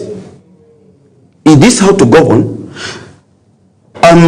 Let me come to the question you asked about the ADC and APC. Let me tell you something. If President make a statement about a few days ago that he's not afraid, he's the most afraid human being on earth right now. In my own, if my own language. But you can't be more Catholic than the Pope. If the president says he's not afraid, how then? I mean, you are such a distance away from his residence. How then do you know he's afraid? He come out in public that he's not afraid. When a man said, "I'm not afraid of you," automatically he's afraid. For you to have to say it. For you to have to say it. If you're not afraid, you have to mellow down and be silent over what is happening. But the man has been silent the entire time until just... He talks. No, he talks always. He releases talk. He doesn't talk less than 2-3 minutes. Because it's not fit. He can't even stand about 10 minutes or 20 minutes. Health-wise? Health-wise. Health-wise is not okay. Look at what happened in Turkish the last time. He fell down. It's unusual. Let me be frank with you. You cannot deceive nature. Nigeria belongs to all of us. We are all one Nigeria. It is politics that tear us apart. Whether you are Christian or Muslim. Muslim and Christian, they do business together, they share money together. If there's anything happen, if you have a Muslim friend, you have a Christian friend, you call. Like example, when Ebola issue occur, so how many of my friends, they are different tribe, younger large please, they say you use a short baffle, I was slapping at them. So we love ourselves. When we meet ourselves in outside country, we embrace ourselves. We don't ask where do you come from, what tribe are you? No, one Nigeria. It is politics that tear us apart. Now we have realized that we have to do politics and politicking.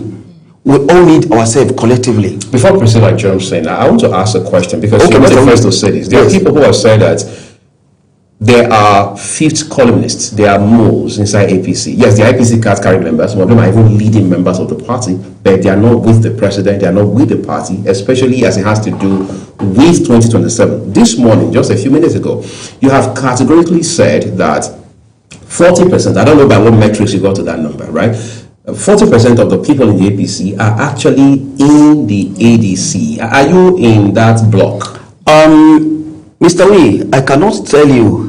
I am I'm a politician until the morning after election. I am a politician until you cannot campaign after election. Right. So you cannot campaign after election. You campaign before election. Let me ask you one question, Mr. Wee. You are working here and you are paid, all right? If the organization stop your salary for 1 year, can you survive? You don't have other resources that you are going to earn money. So this is exactly what is happening. With you? With not me, with everybody. In the APC? In the APC. So there are people in the APC who are genuinely not happy with President Tinubu and they may work against him in 2026. It's not we are not doubting it. Over 40% who are in APC, Wike have taught us how to do politics best, and it's what we know. We believe we know that as a good Muslim, as a trustee, we don't betray. Agreement is an agreement. Because the day of judgment, we are going to account for it. That is where the Northern, the Quran have guided us how to lead, not how you educate you, how you can lead a country or a state or a local government. In those days, someone who is a farmer can be a councillor of a district. Let me give you one story, Mr. Wee. Nigeria could have independence in 1964. The Sadaunan said, I'm not ready. The Zik say I'm ready. I will not say I'm ready. He said, if people ready, go and accept independent. I am not ready. They asked him why. He said, so because his excess of illiteracy is much in Northern. Let me rehabilitate my people. Right? Let's get ready. Let's get this. When is now asked him how many can we give to you? He said, give me more 6 years. That is why we now have independence 1960. Then when 1960, he says, Zik, go and become a president. Tabaliwa, you become prime minister. Aulo, you become a secretary of the state. I am an elder statesman. Whatever happened between three of you, I'll be in position to settle the cause. That's a good leader. Any Northern today is not Northern that we know then. We know the tribe who are betrayers, who have laid example of betrayal. Obasanjo betrayed Northern. I said it before we now endorse President Tinubu. This man is going to betray us. They say no. I say okay, and this man can't offer us what we want because his brain is not there. It's not competent. It's not fit.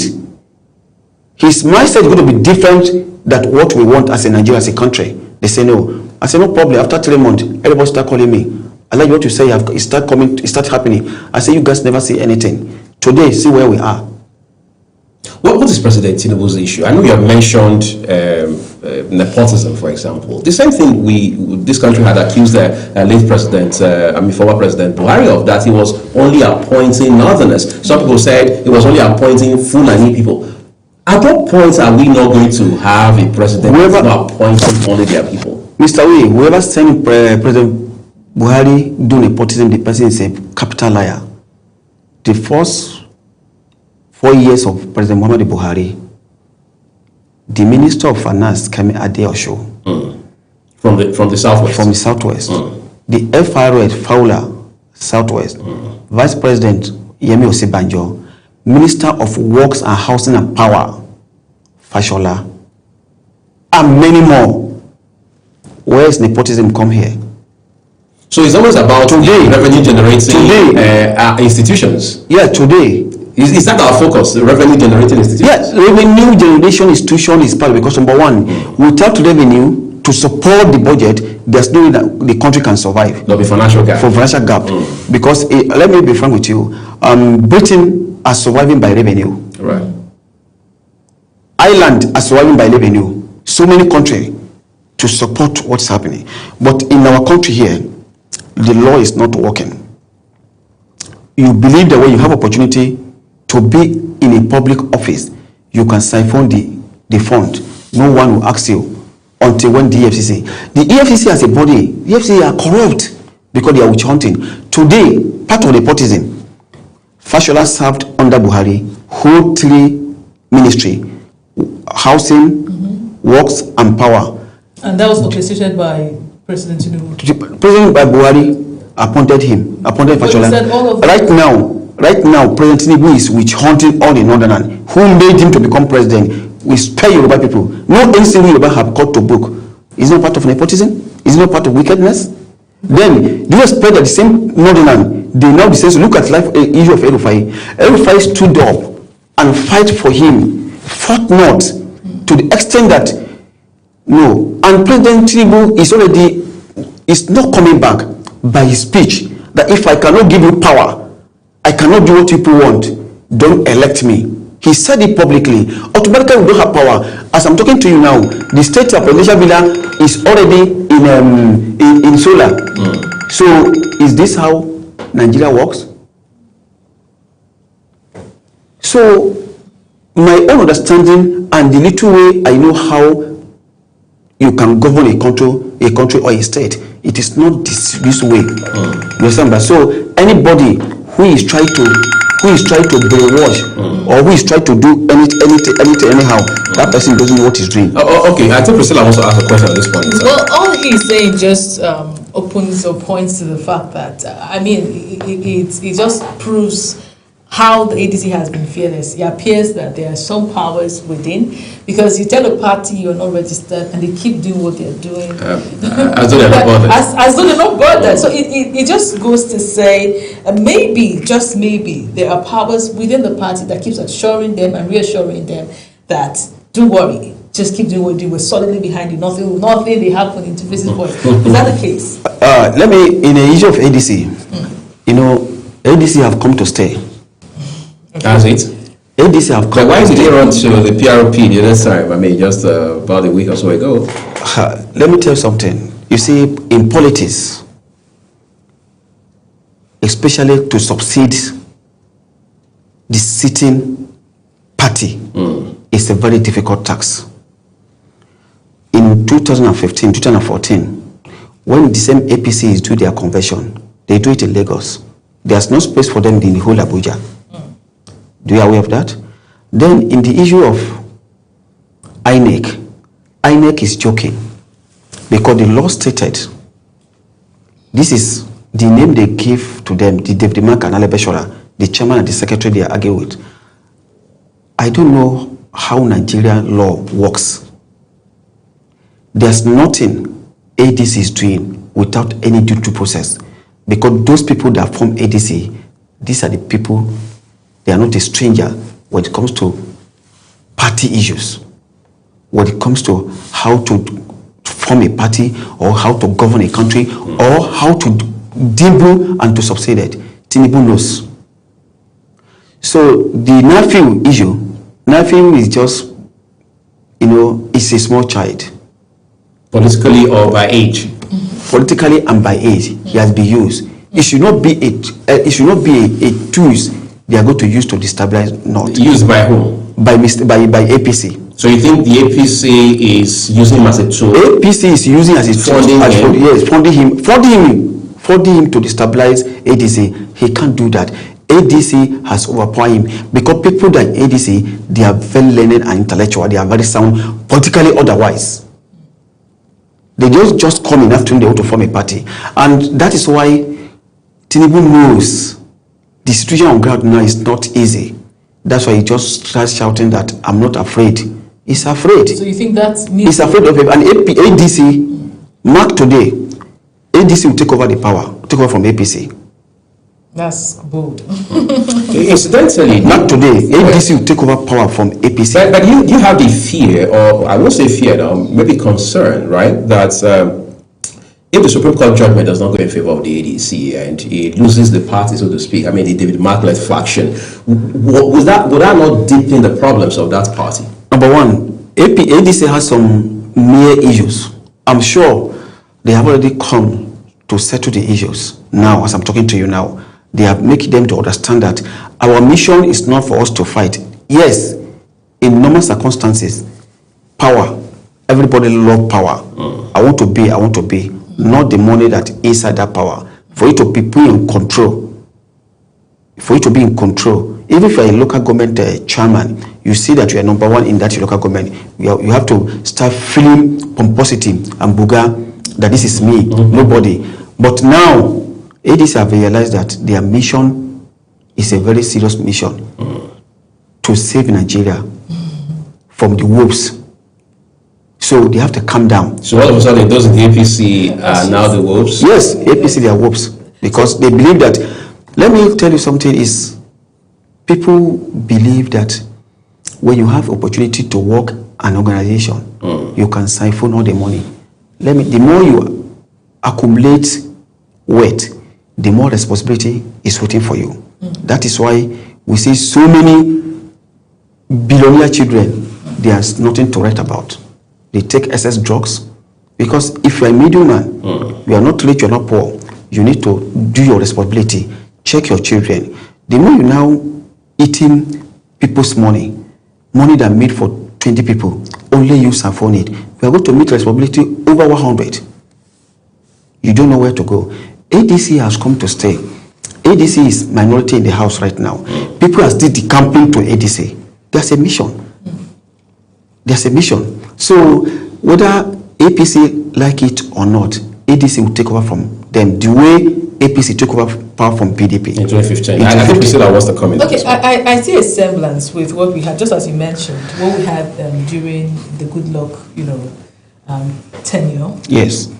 What we're having right now is almost seeming like, a repetition of what happened then.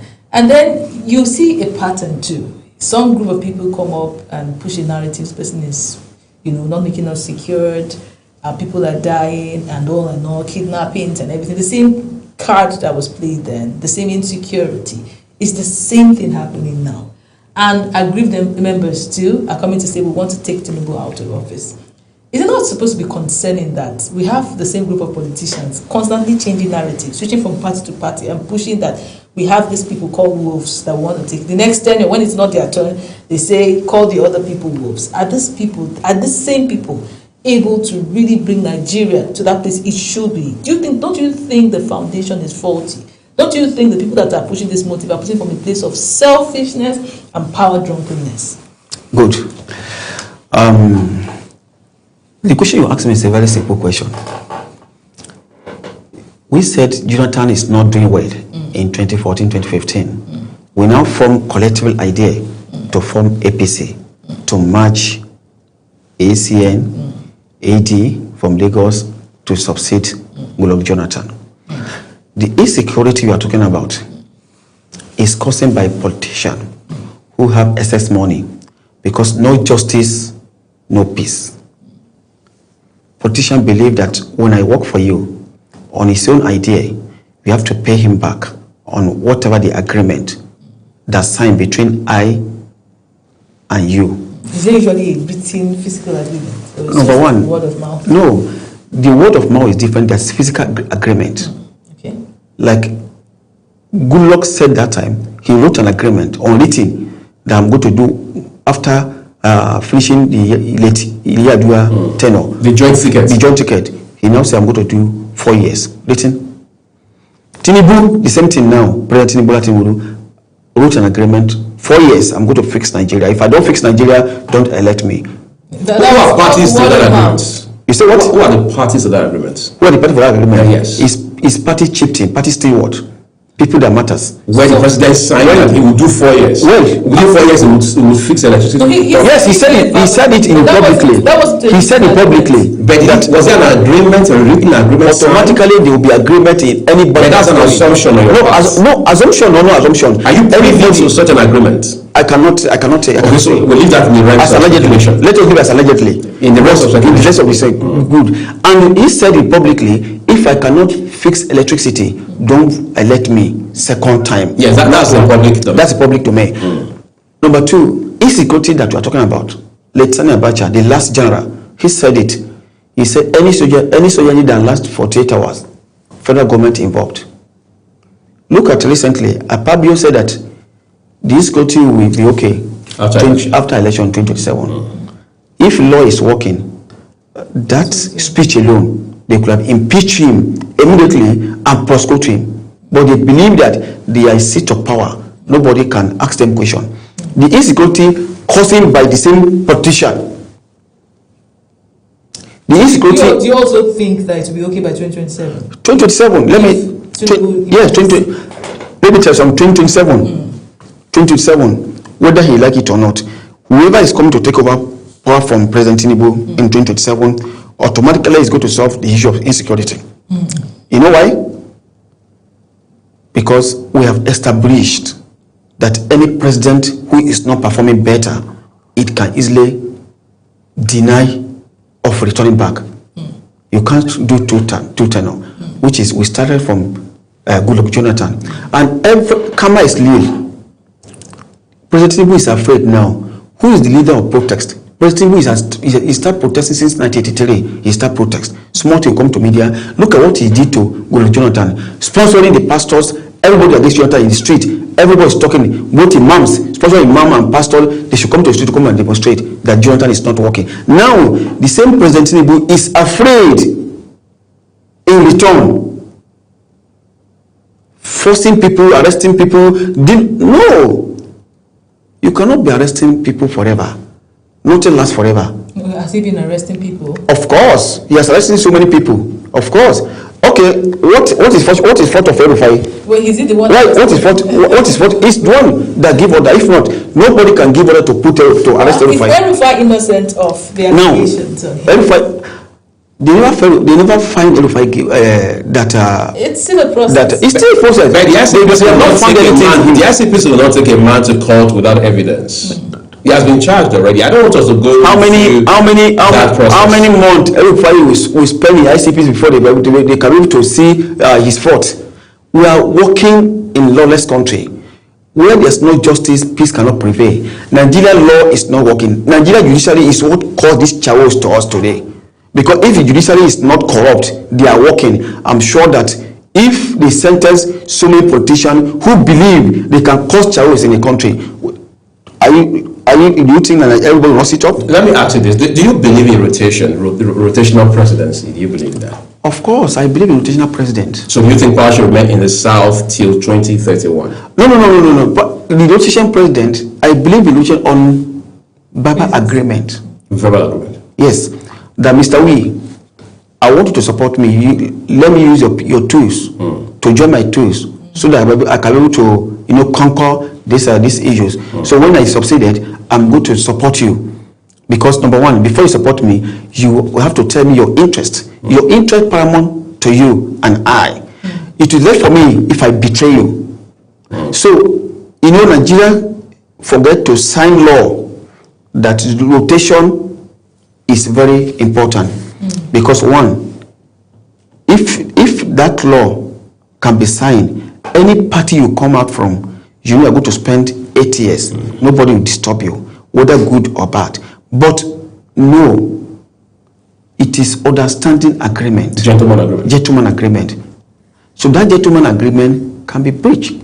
So you're saying that you don't believe power must remain in the South till? No, power cannot remain in the South because number one, the South man will come to come and hold the power. He has messed up the power. So we have to go and arrange it again. Do you think there is need to bring another Southerner in your own opinion? Or you think we have to go to the North? No. It's not to go to the North that matters. As ADC as a party. Yes. Only one person cannot contest in primary. You have to show the capacity that you are competent. Right. That Mr. will contest, Madam will contest, Jamil Usman will contest. Do you understand what I'm saying about? So we have to use our strength. Okay, who have the acceptance? Who people want? That's all. Who is popular? Who can do the job? Regardless of region. All right, this is getting more interesting. But I think Priscilla has a few more questions. Well, there's a lot. I am still not so certain about the people coming together to push for this change. There are same people that have been recycled. What is the conviction that you give to the Nigerian youth? Because they have got to that point where it is no longer about tribe, it's no longer about religion, it's no longer about all of those things that were used for campaigns in time past. Right now, it's more about your integrity. Right now, it's even more about where you're coming from. Have you been recycled? Have you been in this party before? Have you been part of this caucus before? So when somebody comes out from the APC and goes to the ADC and says, especially in this current administration, let's say the last 4 years you have been in the APC. Now you're coming to say ADC needs change. We're more concerned if this is coming from a place of vengeance than the belief that you can actually do it. So What would you say to Nigerian youths to convince them that indeed they should look beyond party, membership and personalities that have been known or, affiliated with a certain party? And what are we looking forward to? What should we look? I'm talking about, the ordinary Nigerians, especially Nigerian youths out there. Yes, your question is very simple. You see, in the whole world, when Trump was the president of America, his second time to return, they deny him, they investigate him. Do you know why? Because of his policy and his understanding and his utterances. Is not favor American citizen. America said number one, their citizen number one before any priority.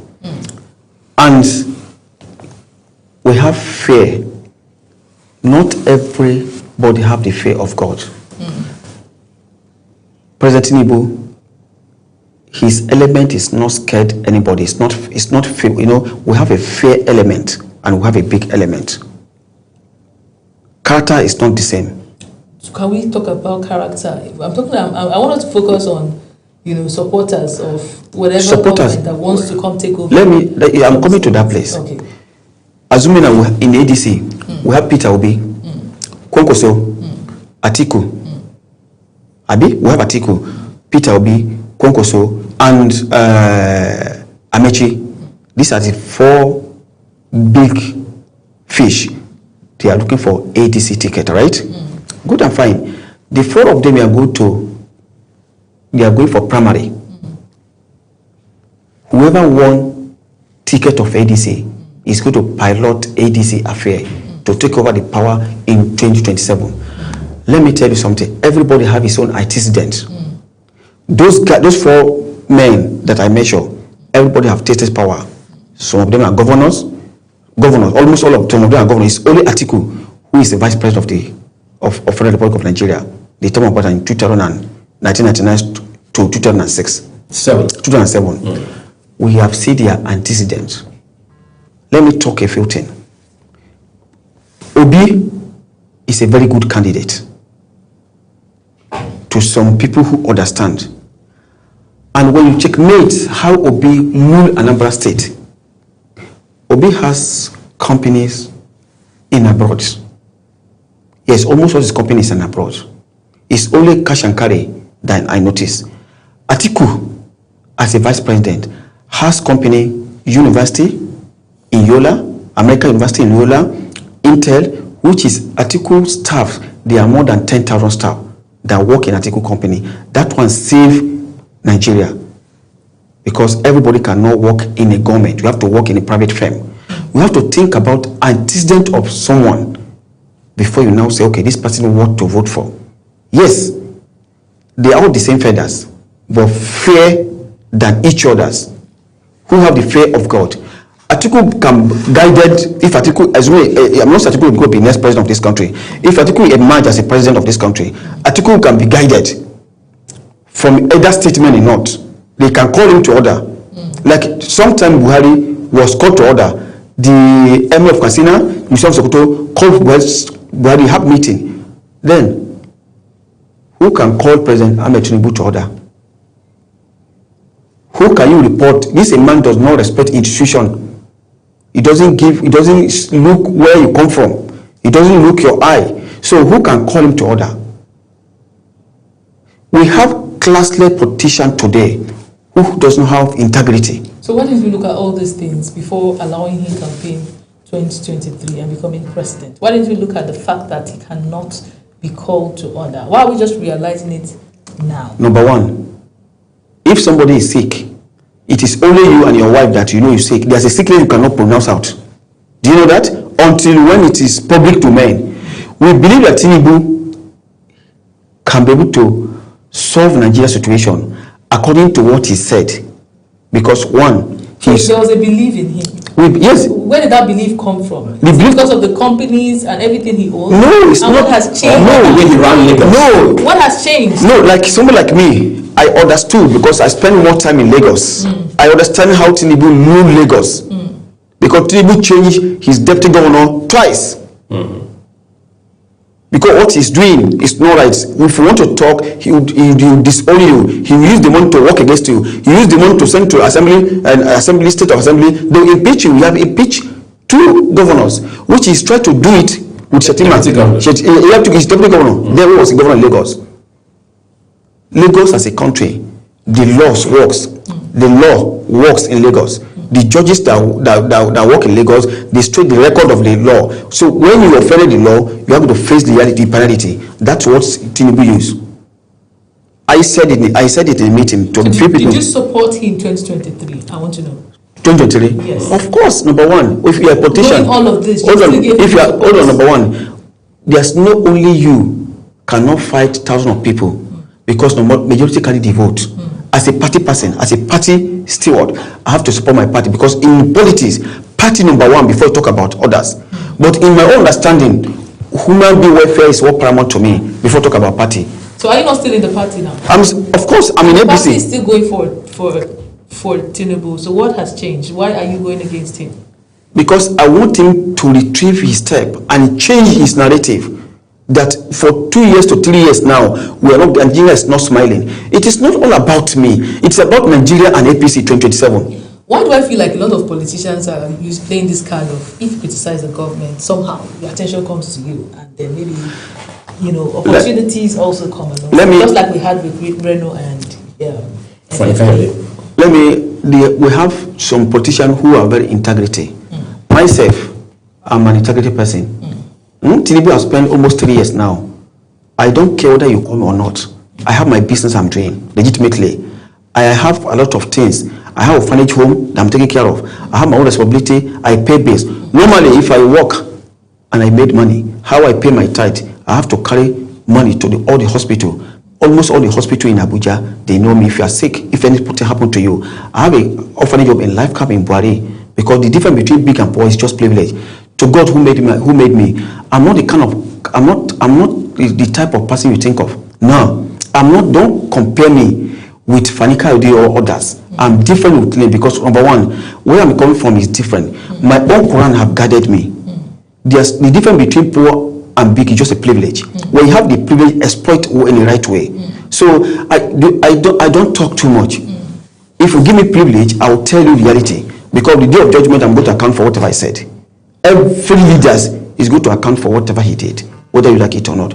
The politics start from your home, as you are right now. If you're a family woman, you have to do politics between your husband and your mother-in-law and your father-in-law and your brother-in-law. If you think you are wise, all this, anything can happen to you. Your marriage is at stake. It's the same thing in politics. I'm not talking about Fani Kayode or Leno Mokore. Are they party carrier? No. They don't belong to any party. They are just members of. They are not members of any party. They are just people that talks to. Their own is talk that save their income. They talk and earn income. So me, I'm not part of it. I'm a different person. They talk and earn. Yes. So I'm not that kind of person. So their talk give them earning. So my own talk, I want Mr. President to retrieve. You are part of it. The kind of burden that are coming to you now in 2023, 2022, it's not, you are not receiving the same body. So because it's not easy, everybody is crying. So you're not part of people that are crying. Of course, if you are here, they are not paying you. You cry. Of course. You come to air, say, I'm working for Global Channel. I was not good and fine. Yeah. I work for party. Party need to pay me. So that I can support people. So the party have not paid you in... Party have not... I say party betray us because the Tinubu deal nepotism. All the Northern party betray Northerners. Is there a salary structure for party supporters? But if you're party man, you say what? Is there a salary structure for party members? What do you understand by party? Do you know the meaning of party? Party is where we come. Looks like an NGO we formed. Yeah. When you form NGO, we're now receiving. This place is like an NGO. This place is like a party. So where 3, 4, 5 people are gathering. It's just like a party. Gathering to yourself and explore and bring the different idea. The idea I brought to you, Mr. We brought idea. We have to put some table to see what to go to. If you now fetch us a positive result, automatically There's a lot of things, there's a lot of allowance supposed to come. So when you go into the party, you are told at the end of the month you're supposed to receive a certain amount of money. People that work in a party secretariat, are they not be paid? That's a different ballgame. No, it's the same thing. People as an APC office, you say too. All the staff. You're not employed. I don't know paid. It's a question. Yeah, I even work more than them. Interesting. I work more than them because you know what it means for you to convince over 100 to 1,000, more than 1,000 to say this is my party. I want to show my party that if we succeeded, everybody is going to be smile. At the end of the day, people will now start crying. So the same people now come to meet you now that, can you still continue to support me? I said, what happened when Nigeria is still producing oil and some people, some cabal are now siphon Nigeria economy? Is it nice? I just ask you now that what happened to our 2024-2025 budget? Can you tell me?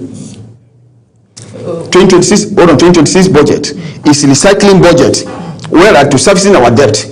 So what remains for common man? Okay, so if we did not have key figures like maybe the Kwankwaso defection, I feel like that's what, all of a sudden brings all the attention to the ADC, even the reactions that we're getting from INEC.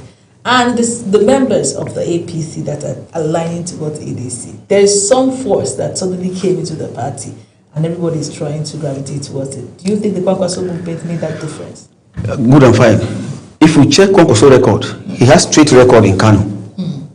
When Kwankwaso was a governor of Kano, he is sponsoring over 2,000 students every year. In those days, more than they have religions. We don't joke with our religion. We now discover that the doctors that operated women in Kano, they are male doctors from different tribe. Today, when you Google it, in the whole Nigeria, we have female doctors in Kano more than any aspect of the state today, because Kwankwaso have established that. Why was governor? Yes, Kwankwaso have established that. Even the pilots, even the engineers in Kano today. Then Kwankwaso perform better beyond his doubt. That is why Ganduje as his deputy, when he appointed Ganduje won the first governor without any problem. The second returning of Ganduje, it takes 2 weeks, 2 to 3 weeks before they can leave that election for Ganduje. After Ganduje finished his second tenure, Ganduje brought somebody to come and succeed him, Gauna, his deputy governor. It will not work because do you know why? Ganduje has capacity in Kano. It's not by blow, it's by administrative plan and touch human beings. And human welfare is paramount to him. Grassroots is paramount to him. Go to school, go and learn, scheme, whatever. That is why Kwankwaso is control Kano today. So the same thing I want everybody to understand. In politics, if you govern well, you end well. If you govern bad, you end bad. Nothing beginning without an end. God has never promised us easy journey, but safe to arrive. The safe to arrive of APC is not going to be easy, because one, we do calculation.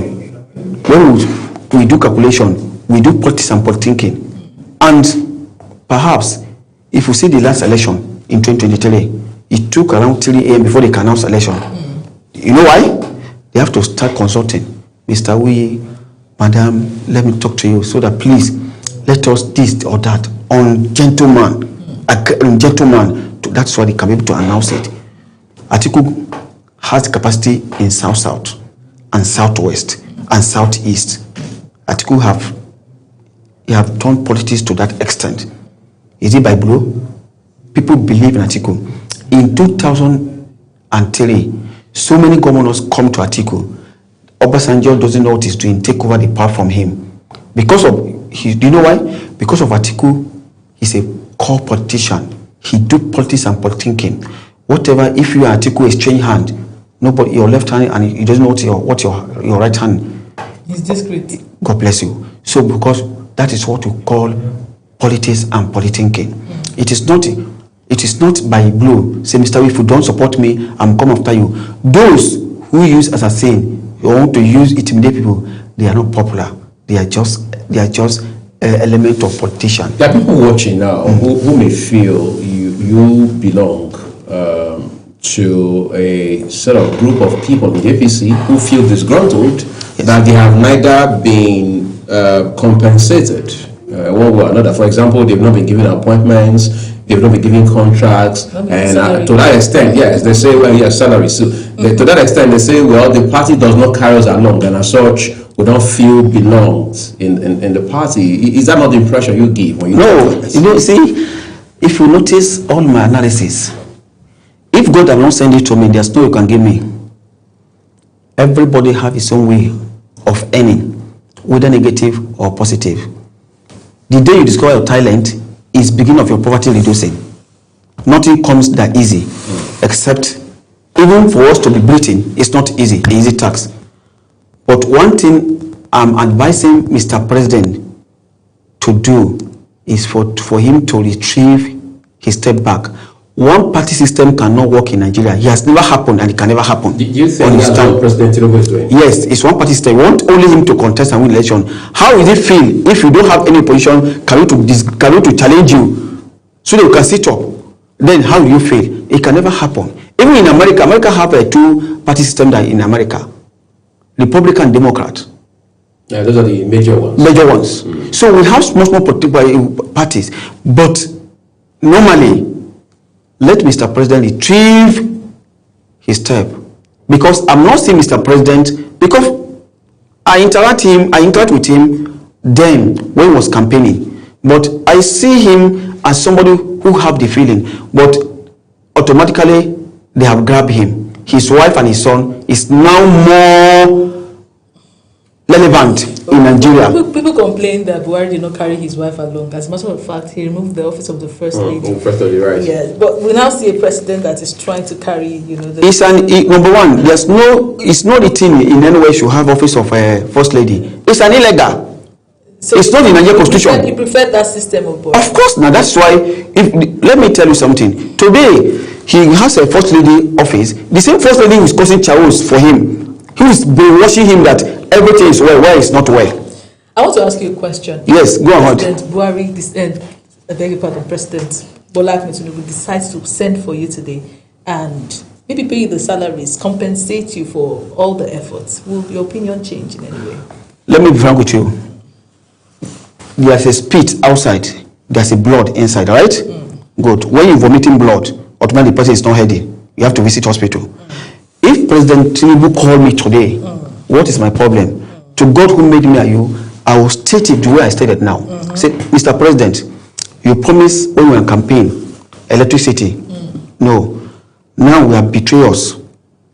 Nepotism, and you have betrayed people that elected you. You carry sacrifice around you who are brainwashing you. Those sacrifices who are brainwashing you, they are not helping you. I am the one who is helping you now because I come on air to say the reality how it is, so that you can know that it's not well. When you now do your own investigation, you know that what Jamil Usmani said is perfectly said, it's true. So you people are deceiving me. You can retrieve your step, then collect so many mistakes. Because but would your voice still be as loud as this? To God, maybe if you know me, the kind of person I am, my voice. If you compensate me, that is the time my voice will flow. Because if you compensate, of course, I have to touch people's life. I have to help people because I have people that I need to touch their life. I cannot do it now because of the situation we find ourselves. Assuming that when you do business, they'll pay you. Fine is we don't have problem with that. See a lot of people that died. I have a friend, which is my neighbor, who borrowed money from a bank, 500 million. They sold his house. The man died. About more than 10 contractors now, big dues, they passed away because of pressure. One would think that the meeting that happened within the presidency would have consoled APC chieftains to make them know, oh, don't worry, our president is still with us. He's not disappointing. Because I feel like a lot of them were shaky. And that's very meeting was a form of reassurance, exactly, reassurance to them. But it appears that some of them are angry. So, Mr. Wayne, there's something I want you to understand here. Right. No any amount of money you give to a politician or any common man that will satisfy. President Bola Ahmed Tinubu surrounded himself with sacrifice. This is how they brainwash former President Goodluck Jonathan. Don't worry, after you go, everybody is calling you. Say, is that so? He says, so no problem. everybody collect his own portfolio.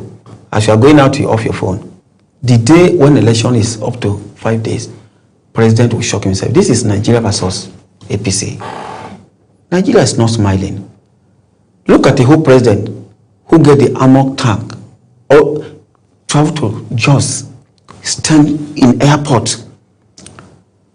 You go there to visit. You now say there's no light. You can't proceed. Is it not a slap to him? It's not to us, because he's a president. When Buhari is in office, blessed memory, he visit Borno State. He visit everywhere there has he's a soldier. Buhari was more absent than our current president. No. Buhari was sick. Buhari went missing. He went MIA for months. Listen to me. Not more. Buhari is sick. Almost 8 months. And he give capacity to let Osibanjo be acting capacity full after capacity. Today, President Tinubu have traveled more than Buhari that spent 8 years. Within less than 3 years now. Have traveled more than him times 2. Then, and he's afraid to even allow Shettima to be acting. Don't you think it's because he doesn't trust the capacity of his vice president? Okay, if you don't trust your vice president, why do you pick him as a running mate? Political reasons. No, that's the same political reason you need to trust him, because one, I cannot work with my enemy. If I know that you are my enemy, I can't work with you. It's not about enmity. It's about capacity. See, about your ability to deliver results. Capacity. If you capacity, Shettima is more sounding. Shettima is AGM in the Zenith Bank. Before he resigned, he's AGM. Before he now resigned, he's appointed to go and contest governor in Borno State. And Shettima governed Borno for 8 good years without any out of doubt. Economically, how did economically boost? But go and ask Shettima this. Shettima is an economy. Shettima is a bidder. He's a banker. He knows what is right and what is wrong. The only thing they have there is has problem with Modu Sharif. His board, who said he should be returning some amount for him. He said, no, I want to make sure that my citizen, my Borno people have to be happy. That's why he now pick his successor among of his commissioner, where he discovered his Professor Zulum, which is the current governor, which is the person that succeed him is performing better. Nobody complain about him. So Shettima has capacity more than President Bola Ahmed Tinubu. He's more billion than him 100%. So could it be a problem of fear? It's problem of fear. President Tinubu is afraid. Or trust? Yes, because when you're afraid of someone, you don't trust that person. That's why you're afraid of him. So Buhari, on his own capacity, he doesn't care. He said, Osibanjo, be acting. Anytime I travel, be acting. He doesn't. Osibanjo take over the leadership of the country. Do you remember that Osibanjo is one assigned Imam Mandaura as Jesus when he misbehaved? Right. Then tell me, if that is not for you, no one doesn't believe that where you come from. If I'm a president today or you are my vice president, Mr. Wi, if I'm traveling, I say, Mr. Wi, I give you Nigeria to you, I give you this state. Make sure you go on it very well. If it is good, it is I and you that have that record. If it is bad, it is I and you that have the same record. But straight the record clean. If you are integrity person, you have to succumb to what I tell you. Now that we're talking about the Vice President, Kashif Shettima, I've spoken to a few persons off the record who are for the sensitivity of the matter, not comfortable coming on television to talk about it. They say there are chances that President Tinubu will not run with him in 2027. First, there are 2 questions here. Is that your sense? Is that what you perceive? That's what you're hearing? Number 2, what are the implications if that should happen? You see, that's where I'm telling you just now. But is that what you're hearing too? Yes, of course. Yes. That is a Tinubu plan. If he can succeed second time, because number 1, Tinubu succeeded when he was a governor. He demonstrated. It's a practical. He changed deputy governor twice. Automatically, that's what you want to do to Shettima. The circumstances are not the same. Yeah, the circumstances. No, they have in a proverb. They say charity begins at home. Right? Let me be frank with you. Action shall be judged according to your intention. His action have judged him now. That is his plan, what he's willing to do. If he can do it. He has already started the process. That is why the Northeast now say, if that's the case, no Shettima, you lose election in the whole Northeast. So there's a demonstrative done during there's a demonstrative when Ganduje traveled to Kebbi State to go and campaign without Shetima picture on billboard. They want to beat Ganduje. He have to run it for his head that time. Since that day, because President Tinubu sent Ganduje to go and test run the microphone, and the microphone is bad. It's not the speaker is not coming out. So automatically, Shetima is a very smart politician, and he believed this man to use me as a tool to achieve his success. No, we are going to zinc together. He said, I love his silent. He doesn't talk more than himself. So you think Vice President Shetima has his own plans? Of course. Man propose, God dispose. We only plan. God plans supersede all our living, all our plans. President Tinubu is planning his own. Then God is planning his own. Then Shetima is planning his own. Of course. If you are a vice president, you don't have your plan as you are coming out today. So if President Tinubu, he has a tension, and it's very easy for him to do, because the most irrelevant snake president in the history of Nigeria is Akpabio. Anything go to his table, hence his interest is already taken care of. He will approve it. They have the money. That's why the excess of stealing without developing country is much today. For you to give money to people, do this, how much is it? That's Obasanjo do it to do with Atiku. It does not work. On third time beat. You can't easily to suffocate not, except not who does what he's doing.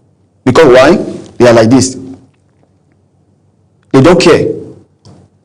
So if what you are hearing, that is his plan.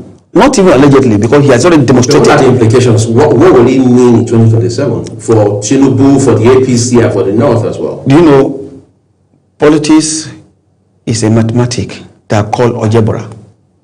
You have to adopt almighty formula to solve it. When you get your answer, how do I arrive to this answer?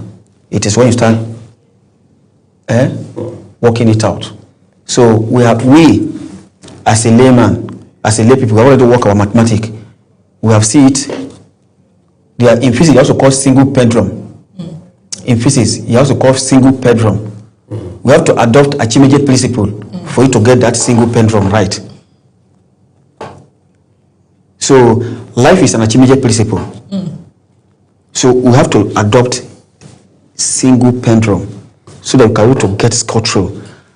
My brother, we're all Nigerian citizens. No one can intimidate any other person. No one can intimidate any person in this country. The only thing you can use is government or security who doesn't know what they are doing. I want us to wrap up on a note of the opposition. Yes. Whether you like it or not, there's going to be opposition in 2027. Of course, opposition, of course. As you sit here on the show this morning, yes, what would you recommend as a combination? Many people say, well, Kwankwaso will work. Others say, no, we should try Atiku and Obi. But there are those who are saying Atiku should step back for a second. There are others that are saying if Atiku wants any Obi, he should go pick Mikel Obi. Mikel Obi, exactly. So I know you don't call the shot, you don't make that call. But what's your recommendation? You see, let me make you clear, Mr. Uyi. There's a war that you can prepare. If they check your muzzle, you now know that you cannot fight. If they give you one hand, you go. We have to strengthen our tentacles. In the opposition? We have to. We have to. APC have to strengthen. You have to strengthen their tentacles. Right. The person I know has capacity to dismantle APC easily without any problem. Do you know who is that person? You tell us. It's Atiku. So again, you don't care if power goes to the North in 2027? My brother, we are trying to rescue Nigeria. So it's not about region? It's not about region. We are trying to rescue Nigeria. If Atiku be president, Obi can be vice president. The game is done. You know why? Because Kwankwaso only have Kano as a one state. Obi only have Southeast. And today, both Christian and Muslim, they have seen the capacity of everybody. Atiku has Southeast, South-South, Southwest, and North. Well, if we checkmate, that's what I'm telling you. Last election, when they say Obi win, Obi did not win last election. Do you know why? Northeast and Northwest, Obi did not win it. The law, The law, Obi won Lagos, not second. Yeah, he won Lagos. Obi won Lagos. 25% in the states. 25% in each state, all the vote, and straight record. That's 25% in 25 states. Obi did not be top. If you watch it, that's why Atiku won this election. I'm an APC man. Atiku won the election, but for the party to save people that matters, power brokers, they have to come say, okay, no problem. On agreement, on a gentleman agreement, let Tinubu go. Make we see the capacity. He has failed us. So the agreement was between who and who now? This agreement you're mentioning, between who and who? Agreement is for him to go and test it. We should go and test. Who were those power brokers? Power brokers. Whether APC or no APC, we have party line. What power brokers? Nigeria have people who dictate for them. You cannot just go to become a president. So you are saying that ultimately the APC cheated the PDP and Atiku out of that election? Of course, we cheated the Atiku. And then you remain in the APC knowing all of this? How can't I remain? It's a party. I'm watching. I'm just a chicken that drop in one place. Let me raise one of my leg to watch the situation report before I now put the second leg down. All right. I think we're going to bring you back on the show so you can land on both legs by that time. I would like to say a big thank you to you. Thank you, Mr. William. Yeah, Madam. APC for coming to share with us this morning. That's all on Global Mornings today. I remember that the views of our guests are their opinions. I am Uyi Admofwewe. And I am Priscilla Obasi, wishing you an amazing day. I am Alhaji Jamil Osman, APC chieftain. Thank you.